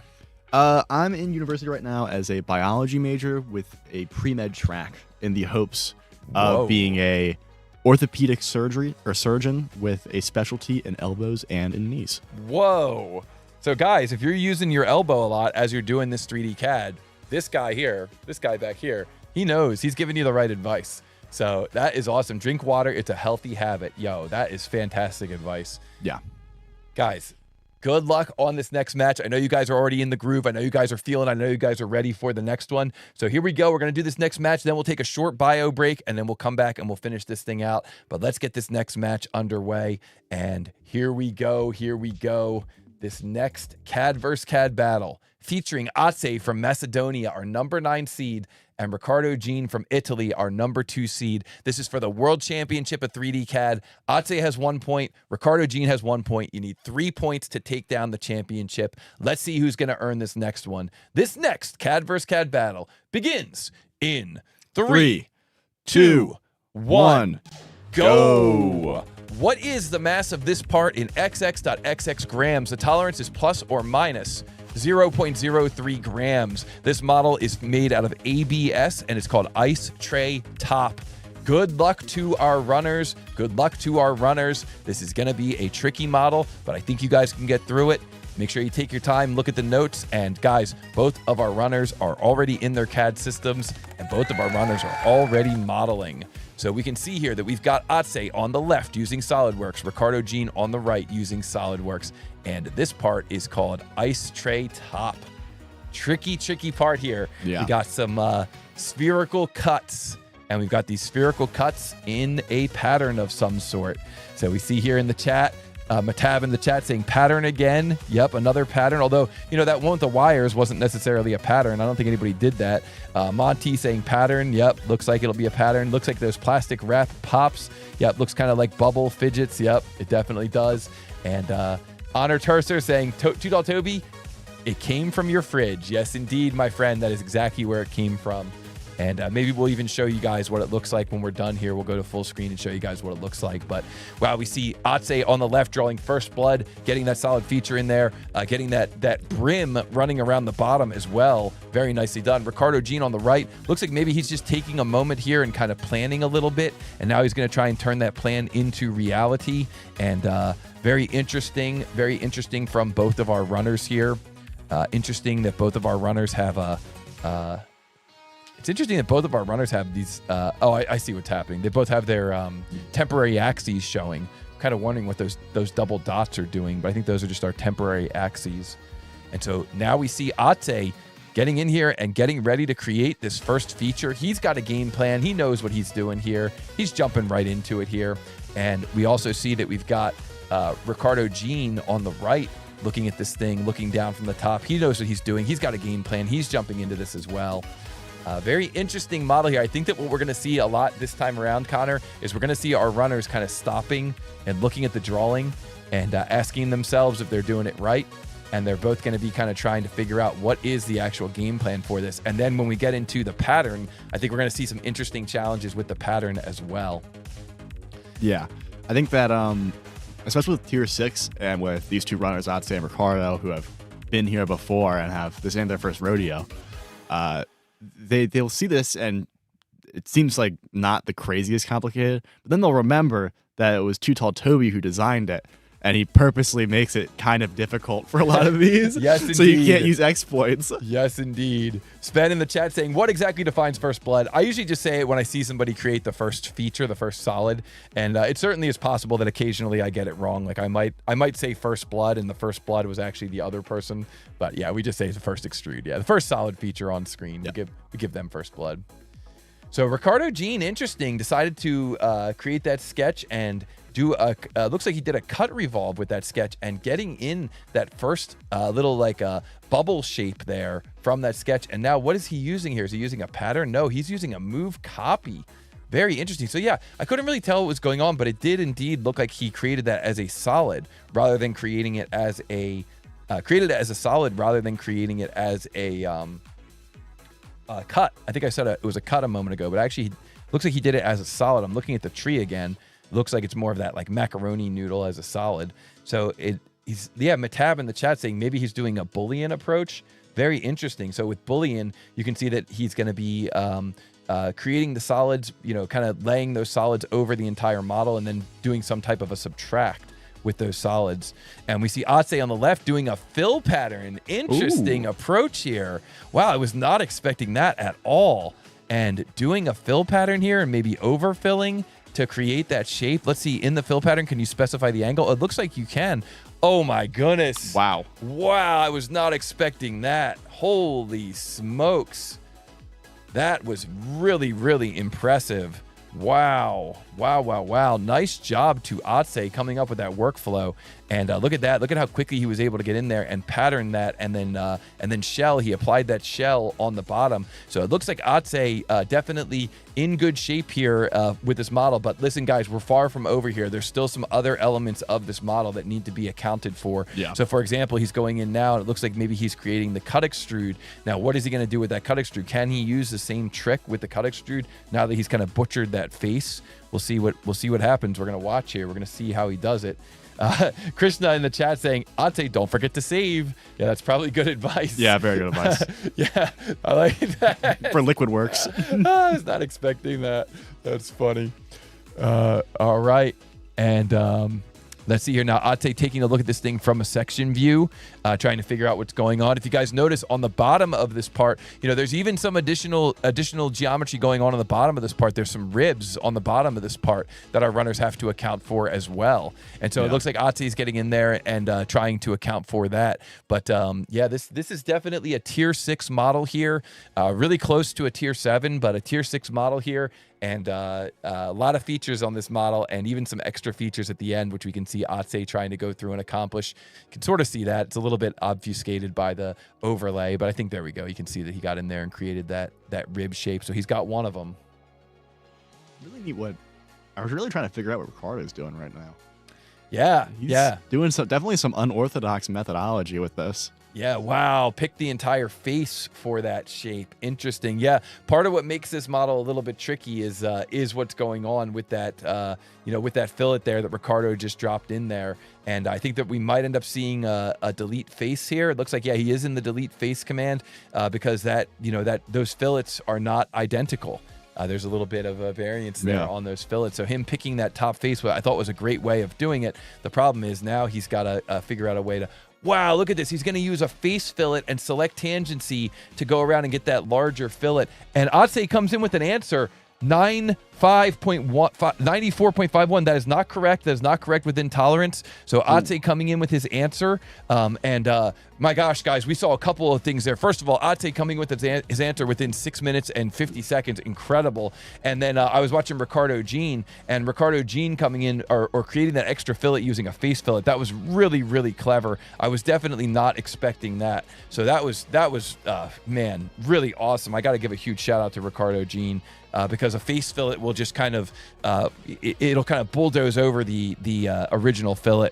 Guys, if you know, you know. That was incredible. Yeah. But we're still going here. Ate has answered wrong one time. Our runners are allowed to answer incorrectly one time, and then they can go through and they can try to figure out what they did that was incorrect. So Ate looks like maybe he was missing something on his print, and so he's gonna add something to this print or to his pattern. It looks like. So it looks like maybe he was missing.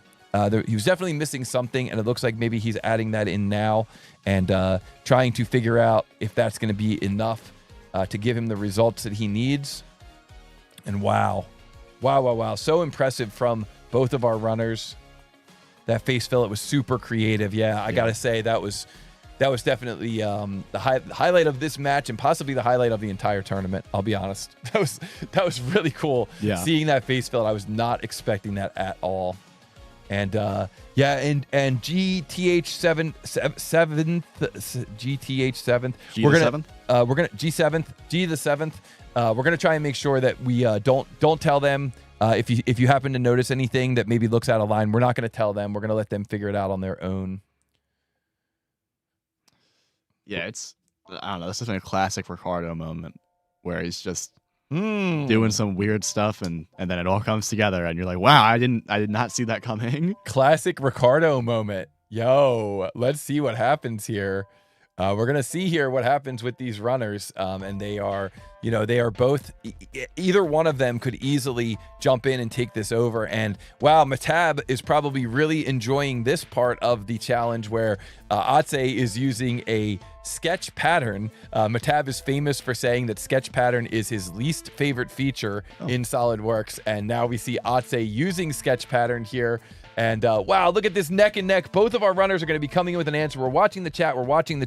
Look at how close these guys are. This is incredible. Oh, and Ate comes in with his answer first, 94.04 grams. And within a second, Ricardo comes in with his answer, 94.03 grams. Guys, the correct answer is 94.05 grams plus or minus 0.03. The point goes to Ate. Congratulations to Ate. And holy smokes, were those answers fast coming in. Yeah. A tier 6 model. This is truly the world championship of 3D CAD speed modeling. Ate now has 2 points. You need 3 points to win.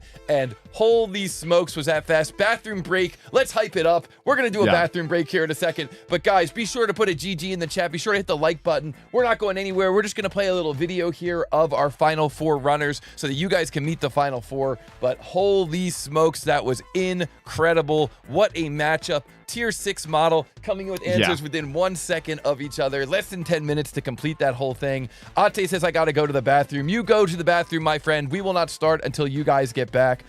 Good luck. Everybody can go to the bathroom. Everybody can go to a bio break. But holy smokes, this is incredible. Guys, we're going to put on a little video here during this intermission. You guys can learn a little bit about our final 4. You can go use the restroom, and we'll be back here in just about 10 minutes. We'll be right back. I'm going to leave the chat up here while we're showing this video. And guys, wow. GG. Holy smokes, that was incredible to watch. GG to Atse earning that 2nd point. You need 3 points to win the World Championship. We'll see you guys in about 10 minutes. Yeah.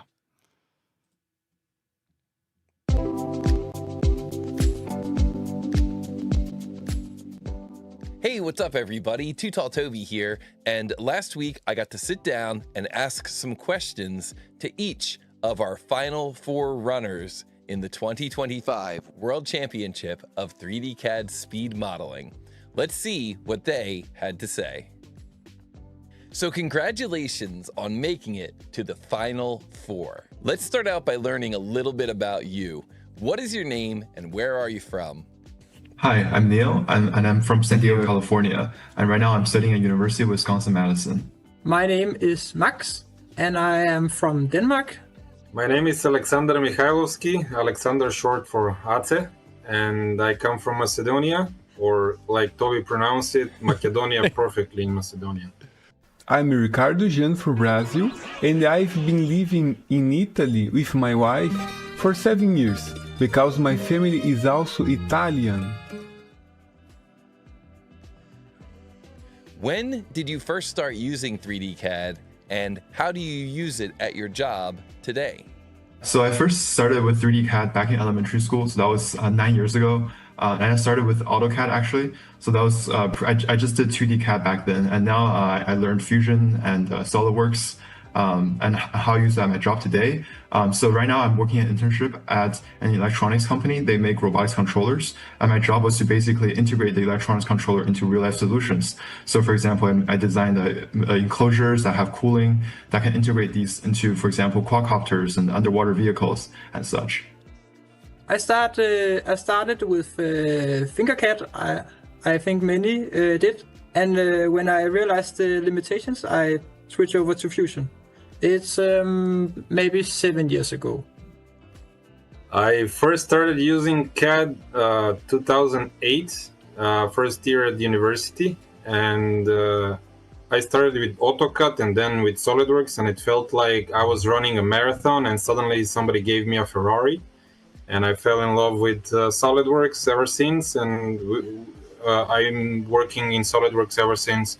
So during my career and multiple jobs and multiple freelancing hirings, I've been working with sheet metal, plastics, metal parts, lathe parts, and in many industries, toys, automotive industry, weapon industry, aerospace industry, and believe it or not, fountain for poultry once.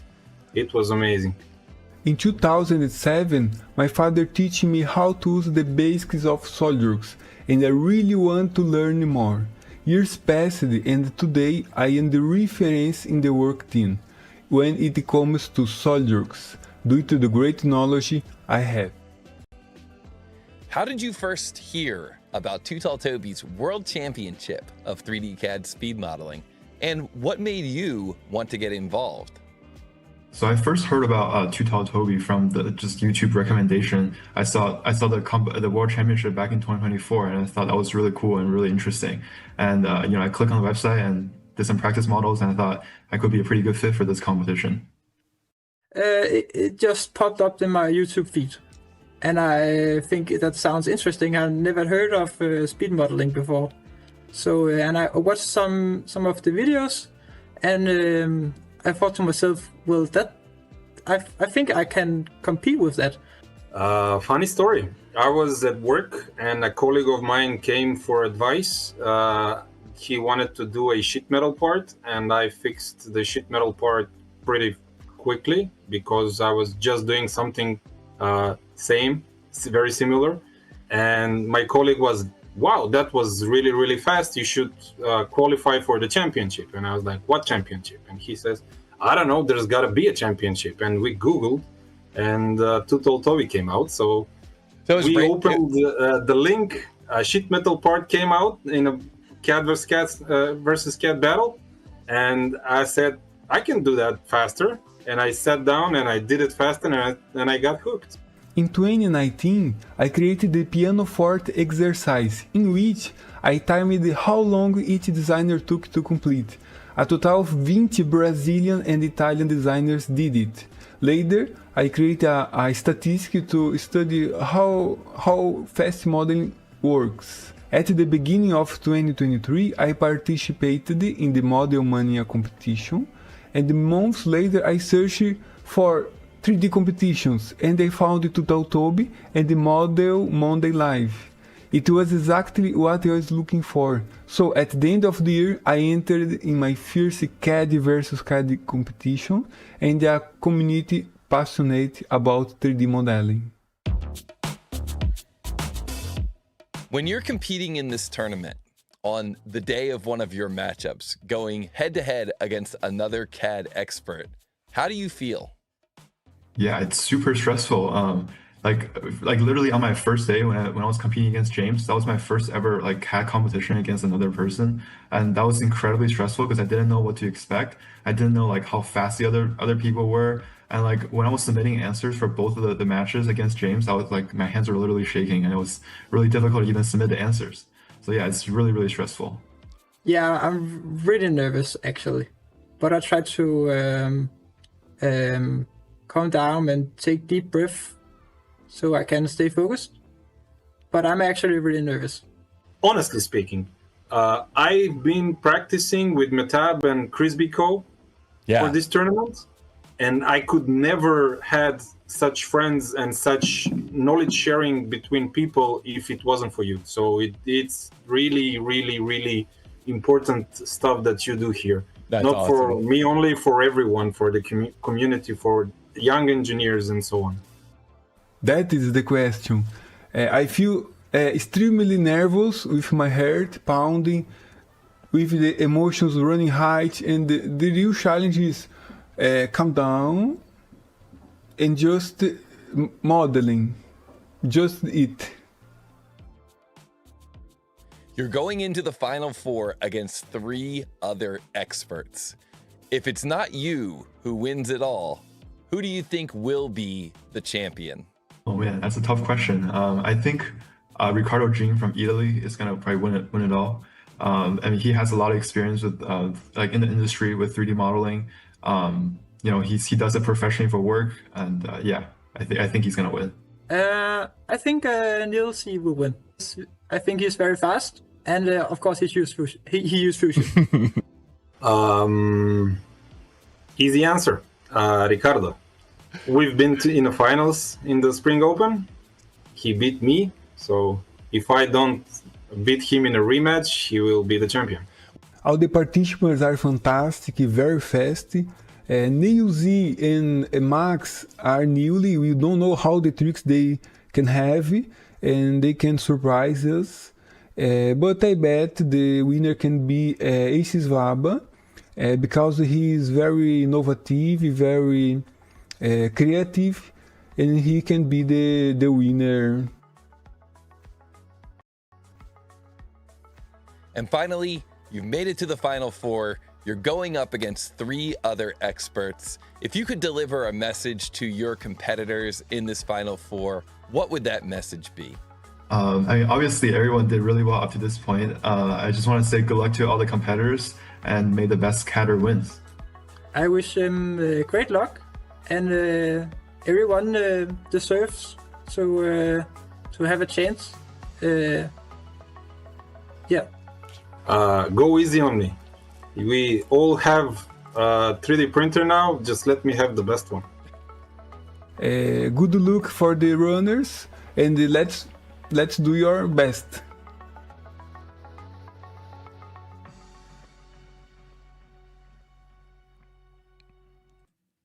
All right, everybody. Very cool. Very, very cool. And Connor, I'm going to switch over to the big camera here just for a second. Okay. I just wanted you guys to see. I know somebody. What are you eating back there? What is that? I got a cheese stick, and I got a shout out the dog. Getting proteined up, and then you got the dog down there too. Yeah, well, he wants some of the cheese stick too, but All it's right. mine. Oh, so. nobody's allergic to dogs. We got Jackson here with us, hanging out with us. Yeah. Wait, let me see if I can switch to a Connor camera. Connor exclusive camera. Let's Okay. see. Ready? Oh, I feel See if we can special. see. Hey, I can't see the dog, Jax. Wait, but- let's see. He's down there. Jax. Nah, can't see him. So close. Jax Well, is a good boy. Listen, guys, I just wanted you guys to see that we got the, like you said, came out of the fridge. Yep, this was it. This was the, I don't even know what you call it. It's an ice tray. I guess, It's an ice but tray. I call it the ice tray top because it's got the holes. Like if you fill this one with water, it's probably not going to work that good, right? Yeah. Is there a bottom piece for that? There should Yes, be, right? There Okay. definitely should be. Yeah. Yeah.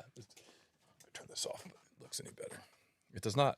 Does not look any better. It's catching those lights that are in the front. Yeah. But yeah. Guys, how do you get good at 3D CAD? Look for stuff that looks cool around your house and look for stuff that looks cool like around your kitchen and try to model it. And you'll run into weird things like a pattern that's basically a hex pattern, but it's a hex pattern of a circular sphere or like a sphere. Like one of the things that was on this drawing was that the sphere is not centered on this top surface here. It's up a little bit. So like the diameter of the sphere is like 27 millimeters, but the depth of the sphere was only like 12.5 millimeters. So that means that the center point of the diameter is a little higher. Well, how do you draw that? How do you model that up? And so just find stuff around your house and start modeling it, and you're going to get better at 3D CAD. What we've done with the Too Tall Toby website is we've taken a lot of these kind of real world items and we've compiled them for you where they're a little more idealized. It's kind of like an in-between step. They're a little more idealized where all the dimensions you need are there, but you're still modeling real world parts. And that way, when you run into one of these parts in the real world, you can actually be prepared for it. Kind of like what we're seeing with these guys in the live stream today. These guys are very prepared for these challenges. So I see people are saying, put a scale on it, see how much it weighs. Yeah, well, we should definitely do that. The other thing I want to just remind you about, guys, if you're just tuning in, we do have some new merch in the merch store, tootalltoby.com/merch. We got Connor's sweatshirt in there. We got these shirts. We actually put the logo on the back. So this is like a prototype, but I wanted to see how soft the shirts were. These shirts are awesome. They are super, super soft, super comfortable. And this logo I think the logo looks really cool.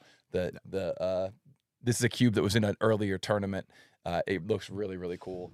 I actually have a 3D printed version of this cube somewhere too. Yeah. But yeah, guys, I just wanted you to know that the merch store is open. tootalltoby.com/merch. Let me see if I can drop that in there. www.tootalltoby.com/merch. And then if you guys want to check out any of that stuff, hit up that URL. Hopefully that URL will work. And not even to glaze the shop because I'm co-hosting. These shirts are genuinely so soft. Nice. Like I wear at least this hoodie. I wear almost every. I have another hoodie. I don't know if you guys remember that. It might have been the other thing I co-hosted. I have an older one, the original prototype hoodie. I wear both of these almost every single day. That's awesome. I still have the first one. It's durable. And then these shirts are just so soft. Like I'll wear them. Aaron C says, "Bro, don't say glaze." Okay, that's how I was thinking too. It's good. He just means they're good. Bro, it's just Gen Z slang. Okay. All right. All right, guys. Listen, we are here in the World Championship of 3D CAD speed modeling, and where we are in this tournament is that we've got Atse, and Atse has 2 points. 2 points so far, and we've got Ricardo Jean, and Ricardo Jean has 1 point so far. So Atse with 2 points, Ricardo Jean with 1 point. And guys, we are going to now turn back to the Wheel of Fate. You need to earn 3 points. We're doing a best of 5, so you got to earn 3 points to move on here in this tournament. So we're going to turn back to the Wheel of Fate and find out what the next challenge is for these wizards. Connor, I'm glad you're here. Thank you for being here. I think I shouldn't have said Gen Z slang. Yeah, now they're all saying stuff. 6'7", 6'7". Yeah. 41. Krista says, I hope we get something like a bicycle today. Oh, a bicycle someday. That's something that requires moving parts, like your Stirling engine tutorial. Oh, thank you. Thank you for the shout out for the Stirling engine tutorial. That was a fun tutorial to make, and we had a lot of people go through it. I think that video has like 80,000 views now or something. Peter says 41. There's only 2 left, right? 41 or 42. What is it going to be, Connor? 41. This is your last chance. Here we go. I'm going to shuffle it, okay? Shuffle, shuffle, shuffle, shuffle, shuffle, shuffle, shuffle. What do you think it's going to be now? 41 still. Still 41. Yeah, 5th time's a charm. Let's go. Here we go, guys. We're going to get back into it. Everybody had a chance to have their bio break. Everybody is ready now to see what this next challenge is going to be. So, guys, 41. Let's go. First try. Whoa, first try. Yes. Well done. You know, this model, and I'm going to give a little hint for the competitors. It's actually 410% pumpkin. Okay. Yes. Good to know. Yeah. All right, guys. Well, listen, anybody that guessed 41, you got it correct. And we are now in, it's kind of like, I don't want to say it's sudden death, but, you know, we've got Ricardo versus Atse here. Atse has 2 points. Okay, if you get 3 points, you win. You win the world championship. And Ricardo has 1 point. So this is definitely, this is kind of like the highest stakes that it gets here. All right, we've never had a tournament winner win twice. So is Ricardo going to be able to come back? I mean, Connor, if anybody could do it, who could do it? I mean, both these guys are wizards. Yeah. I mean, Ricardo and Atse. We saw Atse last round with. I mean, he was down 1 in the first, and then the third round he tied back up again. And then we've seen Ricardo with his like ridiculous come out of nowhere, get the entire model perfectly runs. So it's neck and neck. And also the both of the last, I think it was round 1 and 3, where they both answered within.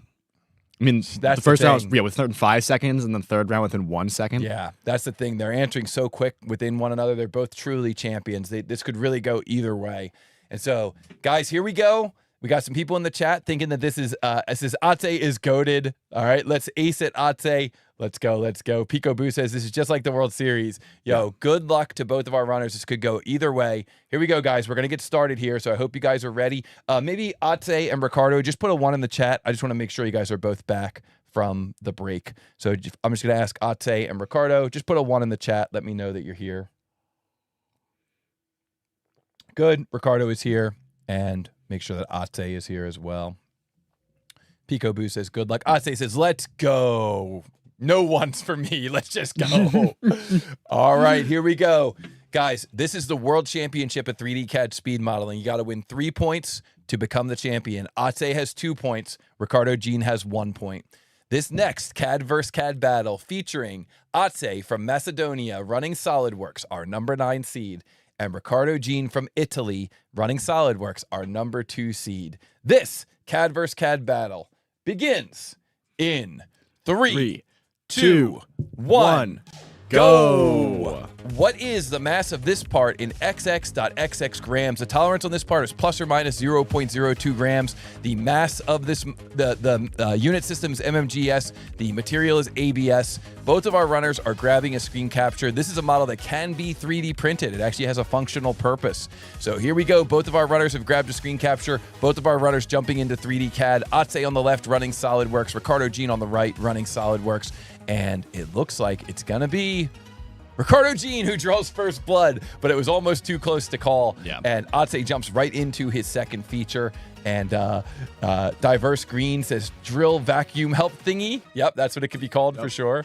Drill vacuum help thingy. I like to call this 410% pumpkin. Yeah, 410% pumpkin. And good luck to both of our runners. We got Atse on the left deciding to draw that thing extruded as a cone and bring a cylinder down from the side view. We got Ricardo Jean decided to draw this thing extruded as a cone and bring a cylinder thing down from the side view. How incredible is it that we've got these 2 different runners from different parts of the world, and it's almost like we're watching the same screen. Yeah. Wow. I think I believe it was Atse who said it much earlier in this stream with the idea of that is not the wand, it is the wizard. Yes. And seeing 2 people that can operate at this high of a level, I mean, they're both using the same wand with SolidWorks, but it's still so, it's just so cool watching these guys. Really cool. Yep, they both finished that feature. They both finished that revolve. Wow. Really interesting to see this tree. And looks like Atse decided to go in there and add a feature. Maybe we're going to see a little deviation here now between how they're doing this. So, interesting. They did deviate. It's like Atse took a little pit stop along the way there where Ricardo just jumped right into the next feature. But look at how quickly Atse caught up. Wow. Holy smokes. What an amazing demonstration of skills and experience, being able to kind of think through. They both clearly have thought through what this model is going to look like in the end, and then they're sticking to their plan, and they're going through and doing their plan. And just like very subtle deviation here in the way that they're modeling this thing, but holy smokes, look at how quickly this model is coming together. Yeah. And Atse, look at how he ended up having all that information in the model before he decided to make it hollow.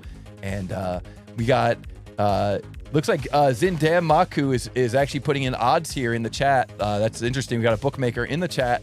Very interesting.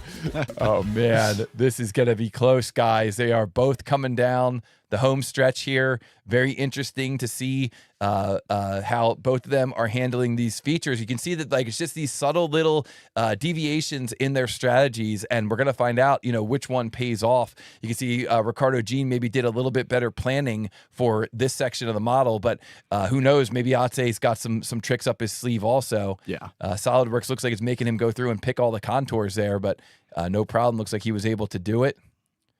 Ooh, but for some reason it's not fit. Okay, there we go. He got it to finish out. And Ricardo Jean has his finished out as well. And look at these guys. They're both coming down the home stretch. We're going to be watching the chat here. I got a feeling we're going to be seeing an answer here momentarily from one of these guys. And we're watching the chat. We're watching the chat. And Atse comes in with an answer, 40.62, and that is not correct with intolerance. And Ricardo Jean comes in with an answer, 40.48 grams. And that is correct. Oh. And we are going to a final battle between these guys. And holy smokes, Atse had it. It was just, he was missing that chamfer on that centered hole. And Ricardo, what a match and what a close match. 3 minutes and 50 seconds, guys. Guys, that was a tier 5 part. 3 minutes and 50 seconds. Never seen it before. We've never had it in the library. It's not a remix. And wow, that was super, super impressive. Holy smokes, guys. That was so cool.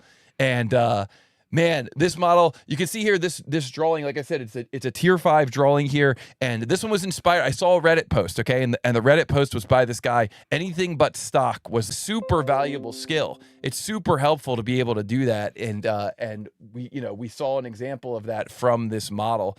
And so if we flip back here to full screen, we can see here that I actually did print this out. Hey. So we actually did print this thing out, and we have a piece of drywall here. I don't know, Connor, do you want to maybe see if we can do a little live demonstration for you guys? We're gonna do a little live demonstration for you guys here. We're not gonna take more than 2 minutes here. We're gonna speed run this, but let's just do a quick live demonstration here, and we'll see if this thing actually works. So here we go. Our first version of this. Let me see. I'm gonna switch over to the Connor cam. We got the Connor camera here. We got this thing already modeled up here. Give you guys just a second to think about this. So let's say we're trying to drill this thing, right? And Connor, I'll let you do the drilling here. Oh, I'm honored. Yeah, I'll just hold this. So go ahead and give this thing a drill. And just try to go right through here. Oh, without we'll do a little before and after. What is this? Null hypothesis? Yeah, let's see. All right, are we ready? Yep. 3, right through 2, the hole. 1. Oh man. Oh, look at that mess. Look at that mess. Ew. Guys, can you see that? Look at all that mess down there. That's horrible. All right, and now let's see if we can get this thing to work. So I 3D printed it and I measured it so that it would fit my vacuum cleaner. Let's see if it fits. See if I got the, oh, look at that. We got the measurements right. Fit. Perfect fit. You can run it with one hand. And so now let's see if we can get this thing going. Start this up. Okay. Move this mess out of the way. Sorry if you guys can't hear us very well. But all right. Line it up with the holes. Let's see if you move your shoulder there out of the way. Are we ready? Yep. All right, 3, 2. Oh wait, I'm not lined up yet. 3, 2, 1, go. Would you look at that? Almost no mess. That's perfect. Wow. No mess. Oh yeah. Oh, a little mess on the back. Yeah. That'll be inside the wall. Yeah, that'll be inside the wall. You're not worried about that. So wow, guys, that's the power of learning 3D CAD, right? Anything that you see in the real world, anything that you see in the real world, anything that that you want to model, anything you want to learn how to model, that's the power of learning 3D CAD. If you just see anything that's out there in the real world, you could model your own. I saw a post on one of the functional 3D print boards that said it's faster than driving to the store and back. He just saw something, he saw a need for something, and so he modeled it up. And so that is just a little demonstration there. I see in the chat somebody says, "What did I just stumble across? This doesn't look like CAD speed modeling." Yeah, this is a little bit different. All right, similar product to what I saw on Shark Tank. Yeah, I'm sure there's a lot of these out there. And like I said, the post that I saw there was from Anything But Stock. That was the person's name that I saw there that had that post. But I'm sure there's a lot of these out there that different people are making. Let's call this section In Practice. In practice, exactly. Yeah, the point is that you should be able to look at anything and you should be able to turn that into a 3D model. And man, when you start developing speed like what Ricardo and Otse have, you're truly going to be able to model anything, and you're going to be able to model it in breakneck speed. So, guys, this is the World Championship of 3D CAD speed modeling. And in this World Championship, we're trying to determine who is going to be the world champion. We're trying to determine that based on a speed modeling contest where you have to earn 3 points. And we are now at the point where we've got 2 runners that have both earned 2 points. We've got 1 model left in the library. And so we are going to go to a final 3D CAD battle here. The winner is going to be declared the champion, is going to win a Prusa Core 1. The second place finisher is going to win a Prusa MK4S. So both of our runners are going to be winners here. But guys, being able to use 3D CAD is awesome. Get your practice in. You'll get as good as these guys. Connor, any final thoughts here before we go to this final challenge? I'll just say to the chat, make sure you get your guesses in for what you guys think the final model is going to be. Test your clairvoyance. And I think they can probably guess what it's going to be. Oh my gosh, I am so excited. I'm like, I'm not even running and my hands are shaking. I'm sweating. Yeah. My eyes are locked in. Yeah. Oh my gosh, I'm so excited. This is going to be good. Yeah. And thanks for the demonstration. I didn't even tell Connor we were going to do that ahead of time. That was a little bit, I had it planned, but I didn't tell him. And I think he did a great job. So, thank you. Thanks for that demonstration. We didn't even make a mess. We should have probably kept the vacuum out to clean up the rest of that we can mess get that there. later. But we'll come back. Thanks for tuning in to In Practice. Yes. Thank you guys for tuning in to In Practice. And what will the next model be? Bertrand says 42, finally. Yes, exactly. Yes. We're going to finally get to 42. The wheel of 42. Krista says palms are sweaty. All right, guys. Yes. Show us the Hitchhiker's box. Maybe we can show that at the end. Guys, you are correct. Yeah. It will be 42. I mean, I think just for the sake of tradition and for recognizing our sponsor, we'll give this thing a spin. Yes. Thank you to Plasticity for Shout out sponsoring Plasticity.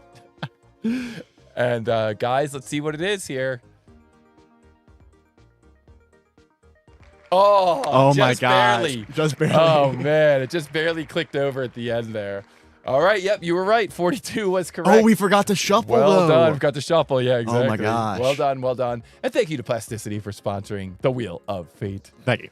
Guys, here we go. This is the World Championship of 3D CAD speed modeling. Both of our runners have earned 2 points. You got to earn 3 points to win the World Championship of 3D CAD speed modeling. I got a feeling by the end of this match, we're going to have a new world champion. Yes, I agree. Good luck to Otse. Good luck to Ricardo. It's been awesome having you with us throughout this season. And after this match, one of you will be declared champion. Also, shout out Rambros, current world. And shout out to Rambros. Yeah, Rambros, this is possibly your last match as world champion. Yeah. So enjoy it. Rambros Workshop, the current world champion, says best of luck, guys. Best of luck. Best of luck. And here we go. Here we go. Guys, this next CAD versus CAD battle featuring Otse from Macedonia, our number 9 seed, using SolidWorks, squaring up against Ricardo Jean from Italy, our number 2 seed, using SolidWorks. The best of luck to both of our runners.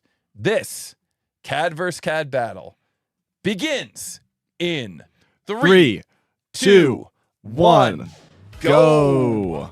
What is the mass of this part in XX.XX grams? The tolerance on this part is plus or minus 0.1 grams. This is a plumbing pipe fitting. Some of you guys have probably seen parts like this around, but to model up a part like this is not that easy. This is a tier 5 part for everything. Who is going to calculate the mass correctly? Grab a screen capture. Both of our runners have already grabbed a screen capture. Let's see how they solve this challenge. Both of our runners have 2 points. The next point will determine the world champion of 3D CAD speed modeling. RIT in the chat says another brutal part. Krishna says plumbing. Yes. these are the kinds of parts that get a little bit tricky. You know, I think both of our runners kind of can look at this thing and can come up with kind of a basic initial game plan. But guys, let me just say, be careful. There are several different diameters on this part. I think there's like a 16 and a 17 and an 18.5 and a 15. Let me bring up the print here so I can look. Be careful. There's a lot of different diameters, okay? Just say that to both of our runners. Yeah, there's a 15, a 16, a 17, an 18.5. Okay, just be aware. Look at the print. Take your time. Make sure that you get all the dimensions that you need correct here. I don't want you to miss anything because of a dimension. I don't think that's the tricky part. I think the tricky part is what's happening in that corner.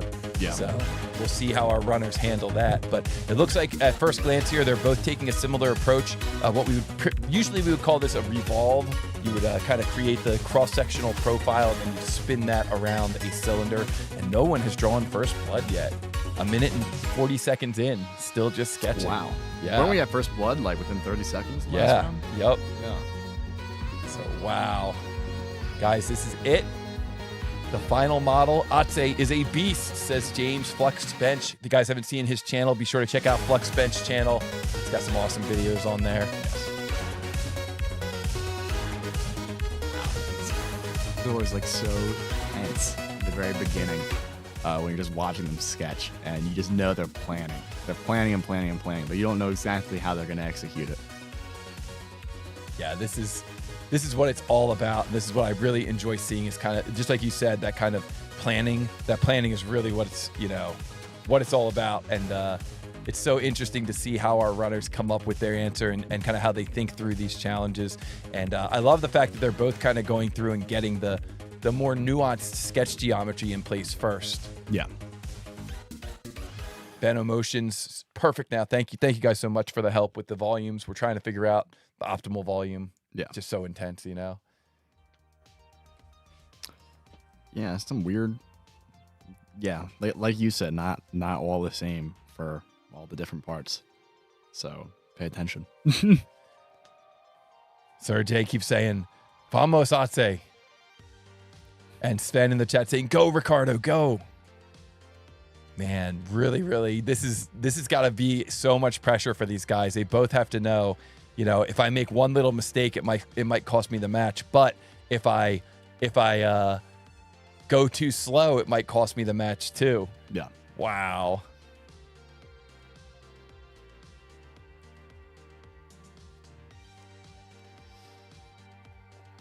It's also like just with every single match with the just how quickly they both answer it. Like I think this is the closest match I've seen. Yeah, like, the Ricardo Atse matches are the stuff legends are made of. Yeah. Okay, and Atse drawing first blood, getting that revolve in place. Wow. Very nice. Very nice, very nice. But I think that the battle is just beginning. This is where it's going to get interesting. Okay, so that was a really quick, what do you do? A circular pattern there. Really, really quick move there. Now the question, this is where it gets interesting. This is where it gets weird. Yeah, this is where it gets weird. This is where things are going to get a little weird, guys. Yeah. So we're going to see what they end up coming up with for this one. Strap in. Yeah. Wow. What a final here. And Maza Bal Bill says, "Do it for Macedonia," or for Macedonia, as Toby would say.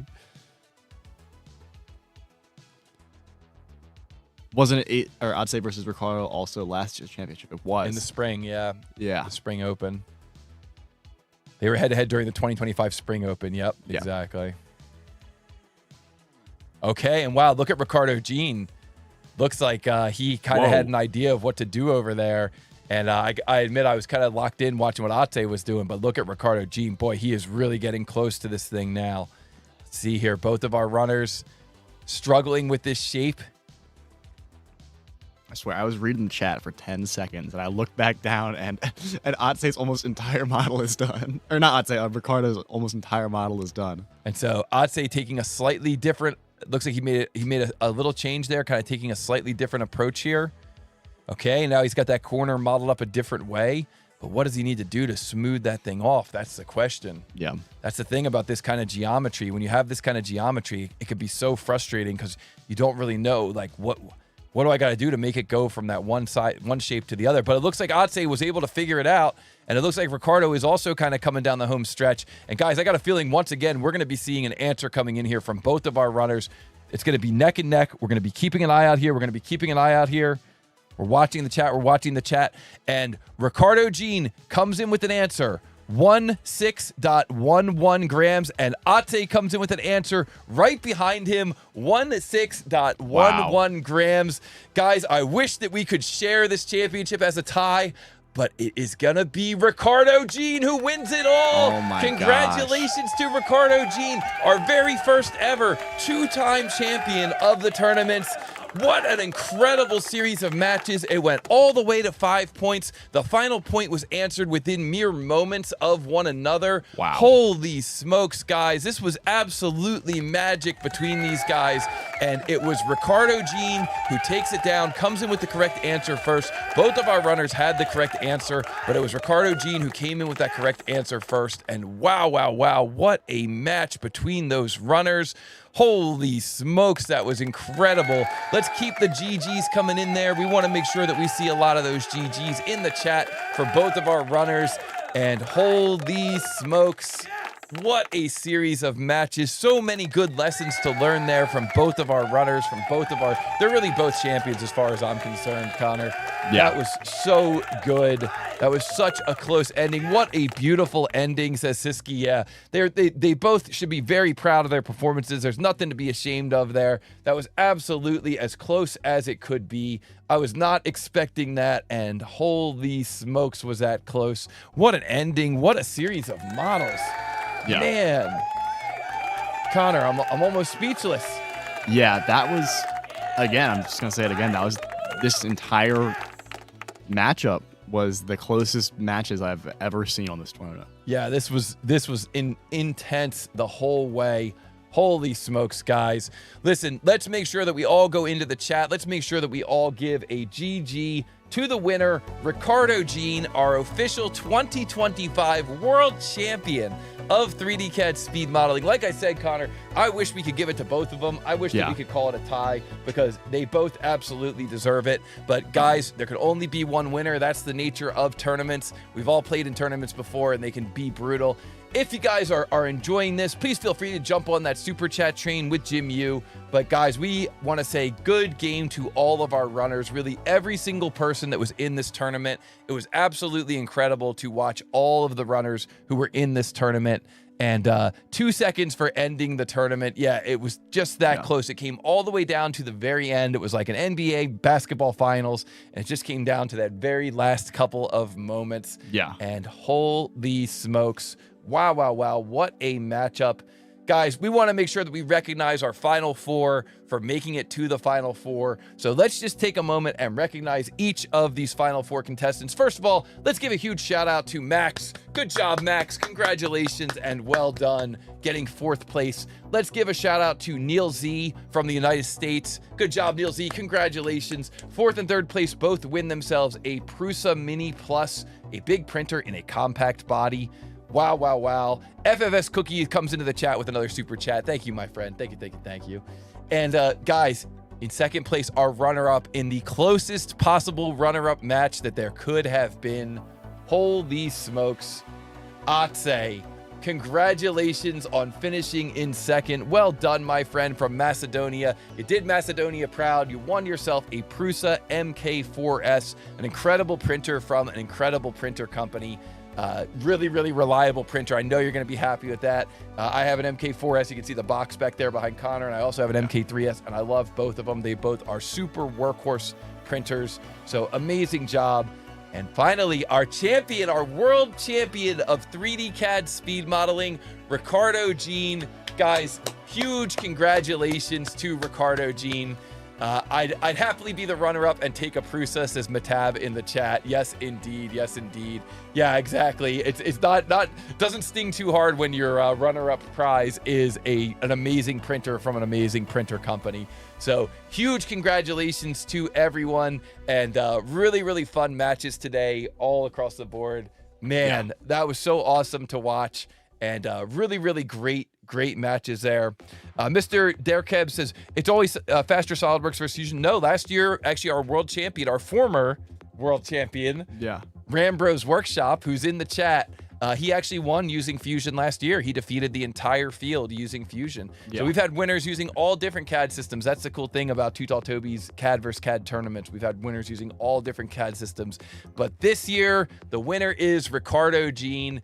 Huge congratulations to Ricardo Jean. If you guys haven't seen his YouTube channel, be sure to check it out. He's got some really valuable tips and tricks on there as well.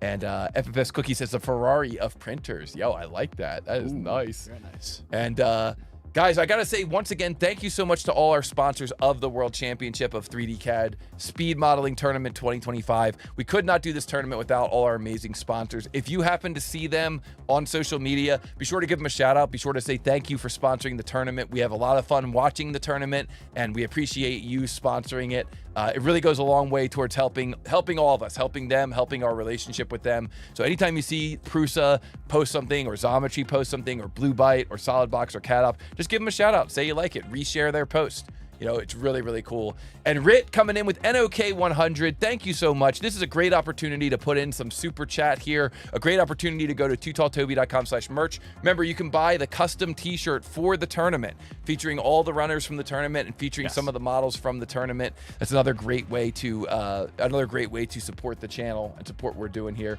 And thank you so much to all of our sponsors, Xometry, Blue Byte, Solidbox, CADOp.io, Prusa, our prize sponsor, and Plasticity, the Wheel of Fate. Oh, and of course, Ricardo, you also win yourself all the world champions, when they win, they get a lifetime subscription to the Practice Models Premium service. So if you're not already a Practice Models Premium user, which I'm pretty sure you are, but in case you're not, I think you already are because you won the tournament earlier this year, but now you got lifetime before you had 1 year. So congratulations, that's part of your prize too. So congratulations to all of our runners, to all of our winners. Thank you, Connor, for being our co-commentator today. It's been awesome having you. Thank you so much for having me. That was such a just great matchup. Yeah, really, really fun, man. Yeah. So awesome. Ricardo G in the chat says, I need practice more. He still needs more practice. Okay, then. Yo, let's go. And Atse in the chat saying, thank you, of course, to Vicky. Yeah, we couldn't do all the stuff we do on Too Tall Toby without all the people behind the scenes. Thank you so much to Vicky, the Vicky Chong at YouTube. Thank you so much to Bodie McBoatpants and to Hooby 3DFX, our stack developers, our web developers that are always working in the background to continue to improve the website. And thank you, of course, to the entire team, the entire Too Tall Toby team. And thank you to you guys, the chat, right? We couldn't do anything that we do here without you guys, the chat. So thank you all so much for being a part of this community as well. It really is like the fastest growing 3D CAD live speed modeling community that there is. Yeah. Really, really fun stream today, guys. Thank you all so much. Thanks so much to everybody who did the super chat today. Thanks to everybody who signed up. If you haven't had a chance yet, visit tootalltoby.com. That is our website. If you want to get a chance to practice some of these challenges, they are posted at tootalltoby.com. Challenges from the tournament are posted here at tootalltoby.com. Just sort the library, and the more recent challenges here, a lot of these came from the tournament. Yeah. So if you want to go through and do some of the challenges that you've seen in the tournament, you want to compete against the clock, this is a great way for you to do that. And of course, like I mentioned before, we do have a special shirt that we made just for the tournament. So this shirt has the models from the tournament here on the front of the shirt. It's pretty cool, a bunch of the models from the tournament, and then all the runners' names featured here on the back along with their flags. So guys, with that, we conclude the World Championship of 3D CAD Speed Modeling 2025. What a championship it was. Yeah. But this is just the beginning, right? It's just the beginning of our journey together. So don't forget to hit the like button. Don't forget to subscribe. Don't forget to share and reshare. Sign up for a free account. Do some super chat. Look at Phil coming in with some more Phil gifts. Again. Phil, you are too kind, my friend. Yes. Thank you so much. You guys can grab one of these gift subscriptions here to the YouTube channel. We'll put up some exclusive content on the YouTube channel this week to treat you guys a little bit. But thank you so much to Phil. That is awesome. That really means a lot to us. Thank you. And guys, speaking of the YouTube channel, our next live stream is going to be this Monday. So if you want to join us on Model Monday Live, we compete with each other in the chat. We try to see who's the fastest in the chat. So that way, you guys are able to compete with each other, kind of do what we did here today in the tournament. And That's it for the tournament. That concludes our World Championship of 3D CAD speed modeling. The finals are over. We've got ourselves a new world champion. We've got ourselves a first-time, two-time tournament winner, and he did it by finishing Tier 5 and Tier 6 challenges in under 10 minutes, in under 5 minutes. Yeah. Very difficult. He did it by defeating one of the toughest competitors in the field, and even with that outstanding performance, he was only able to get his answer in a few seconds in front of Atse on multiple runs. Atse had a crash in the middle of it too. Yeah. That tournament could have easily gone either way. You guys are both champions as far as I'm concerned. And great job. The next tournament will be in January 2026. So be on the lookout for that. You can visit us at tootalltoby.com to get more info on that. tootalltoby.com/tournaments. And guys, that's it. Yeah. Thank you. Thank you all for being a part of this World Championship of 3D CAD speed modeling. Congratulations to Ricardo, Gene. And guys, it is Friday. Enjoy the rest of your Friday. Enjoy your weekend. Have a great weekend. Try to get outside. Try to get some fresh air while it's still warm enough. It's starting to get really cold around here, so we're not going to have much more time. Connor, some final thoughts? Happy Halloween, folks. Yo, happy Halloween. Yeah. No. Be careful out there tonight. Watch out for the cars. Yes. Right? Oh my! I guess my closing statement would just be that was like one of the coolest matches I've ever watched. Yeah. And I'm so glad I got to co-host it. Thank you so much for letting me co-host. Yes, great job. We're gonna have you back for more co-hosting. Your co-hosting skills are outstanding, and it's awesome to be in the same room with you. Thank you. You as well. It was just like that could have gone either way. It was so cool watching. Shout out Atse. Shout out Ricardo. Just you guys really are champions. You guys are wizards. Guys really are. Yep. And guys, don't forget to hit the like button. Don't forget to subscribe. Okay, we got 49,600 subscribed. We're gonna cross over. We're gonna cross over, right? We're gonna cross over 500,000. Yeah, 500 quintillion. I don't know how to say it. We're gonna cross over, okay, guys? Dress up like with a SolidWorks Halloween costume after the stream. Yeah, that's how we do it. All right, guys, listen. Enjoy your Friday. Enjoy your weekend. I will see everybody on Monday in Model Monday Live. Don't forget to subscribe. Don't forget to like. Don't forget to share. Let's get past 50,000 subs here. Yes. And guys, awesome job. Happy Great Halloween, seeing everybody. Happy Halloween. Enjoy the rest of your weekend. Bye.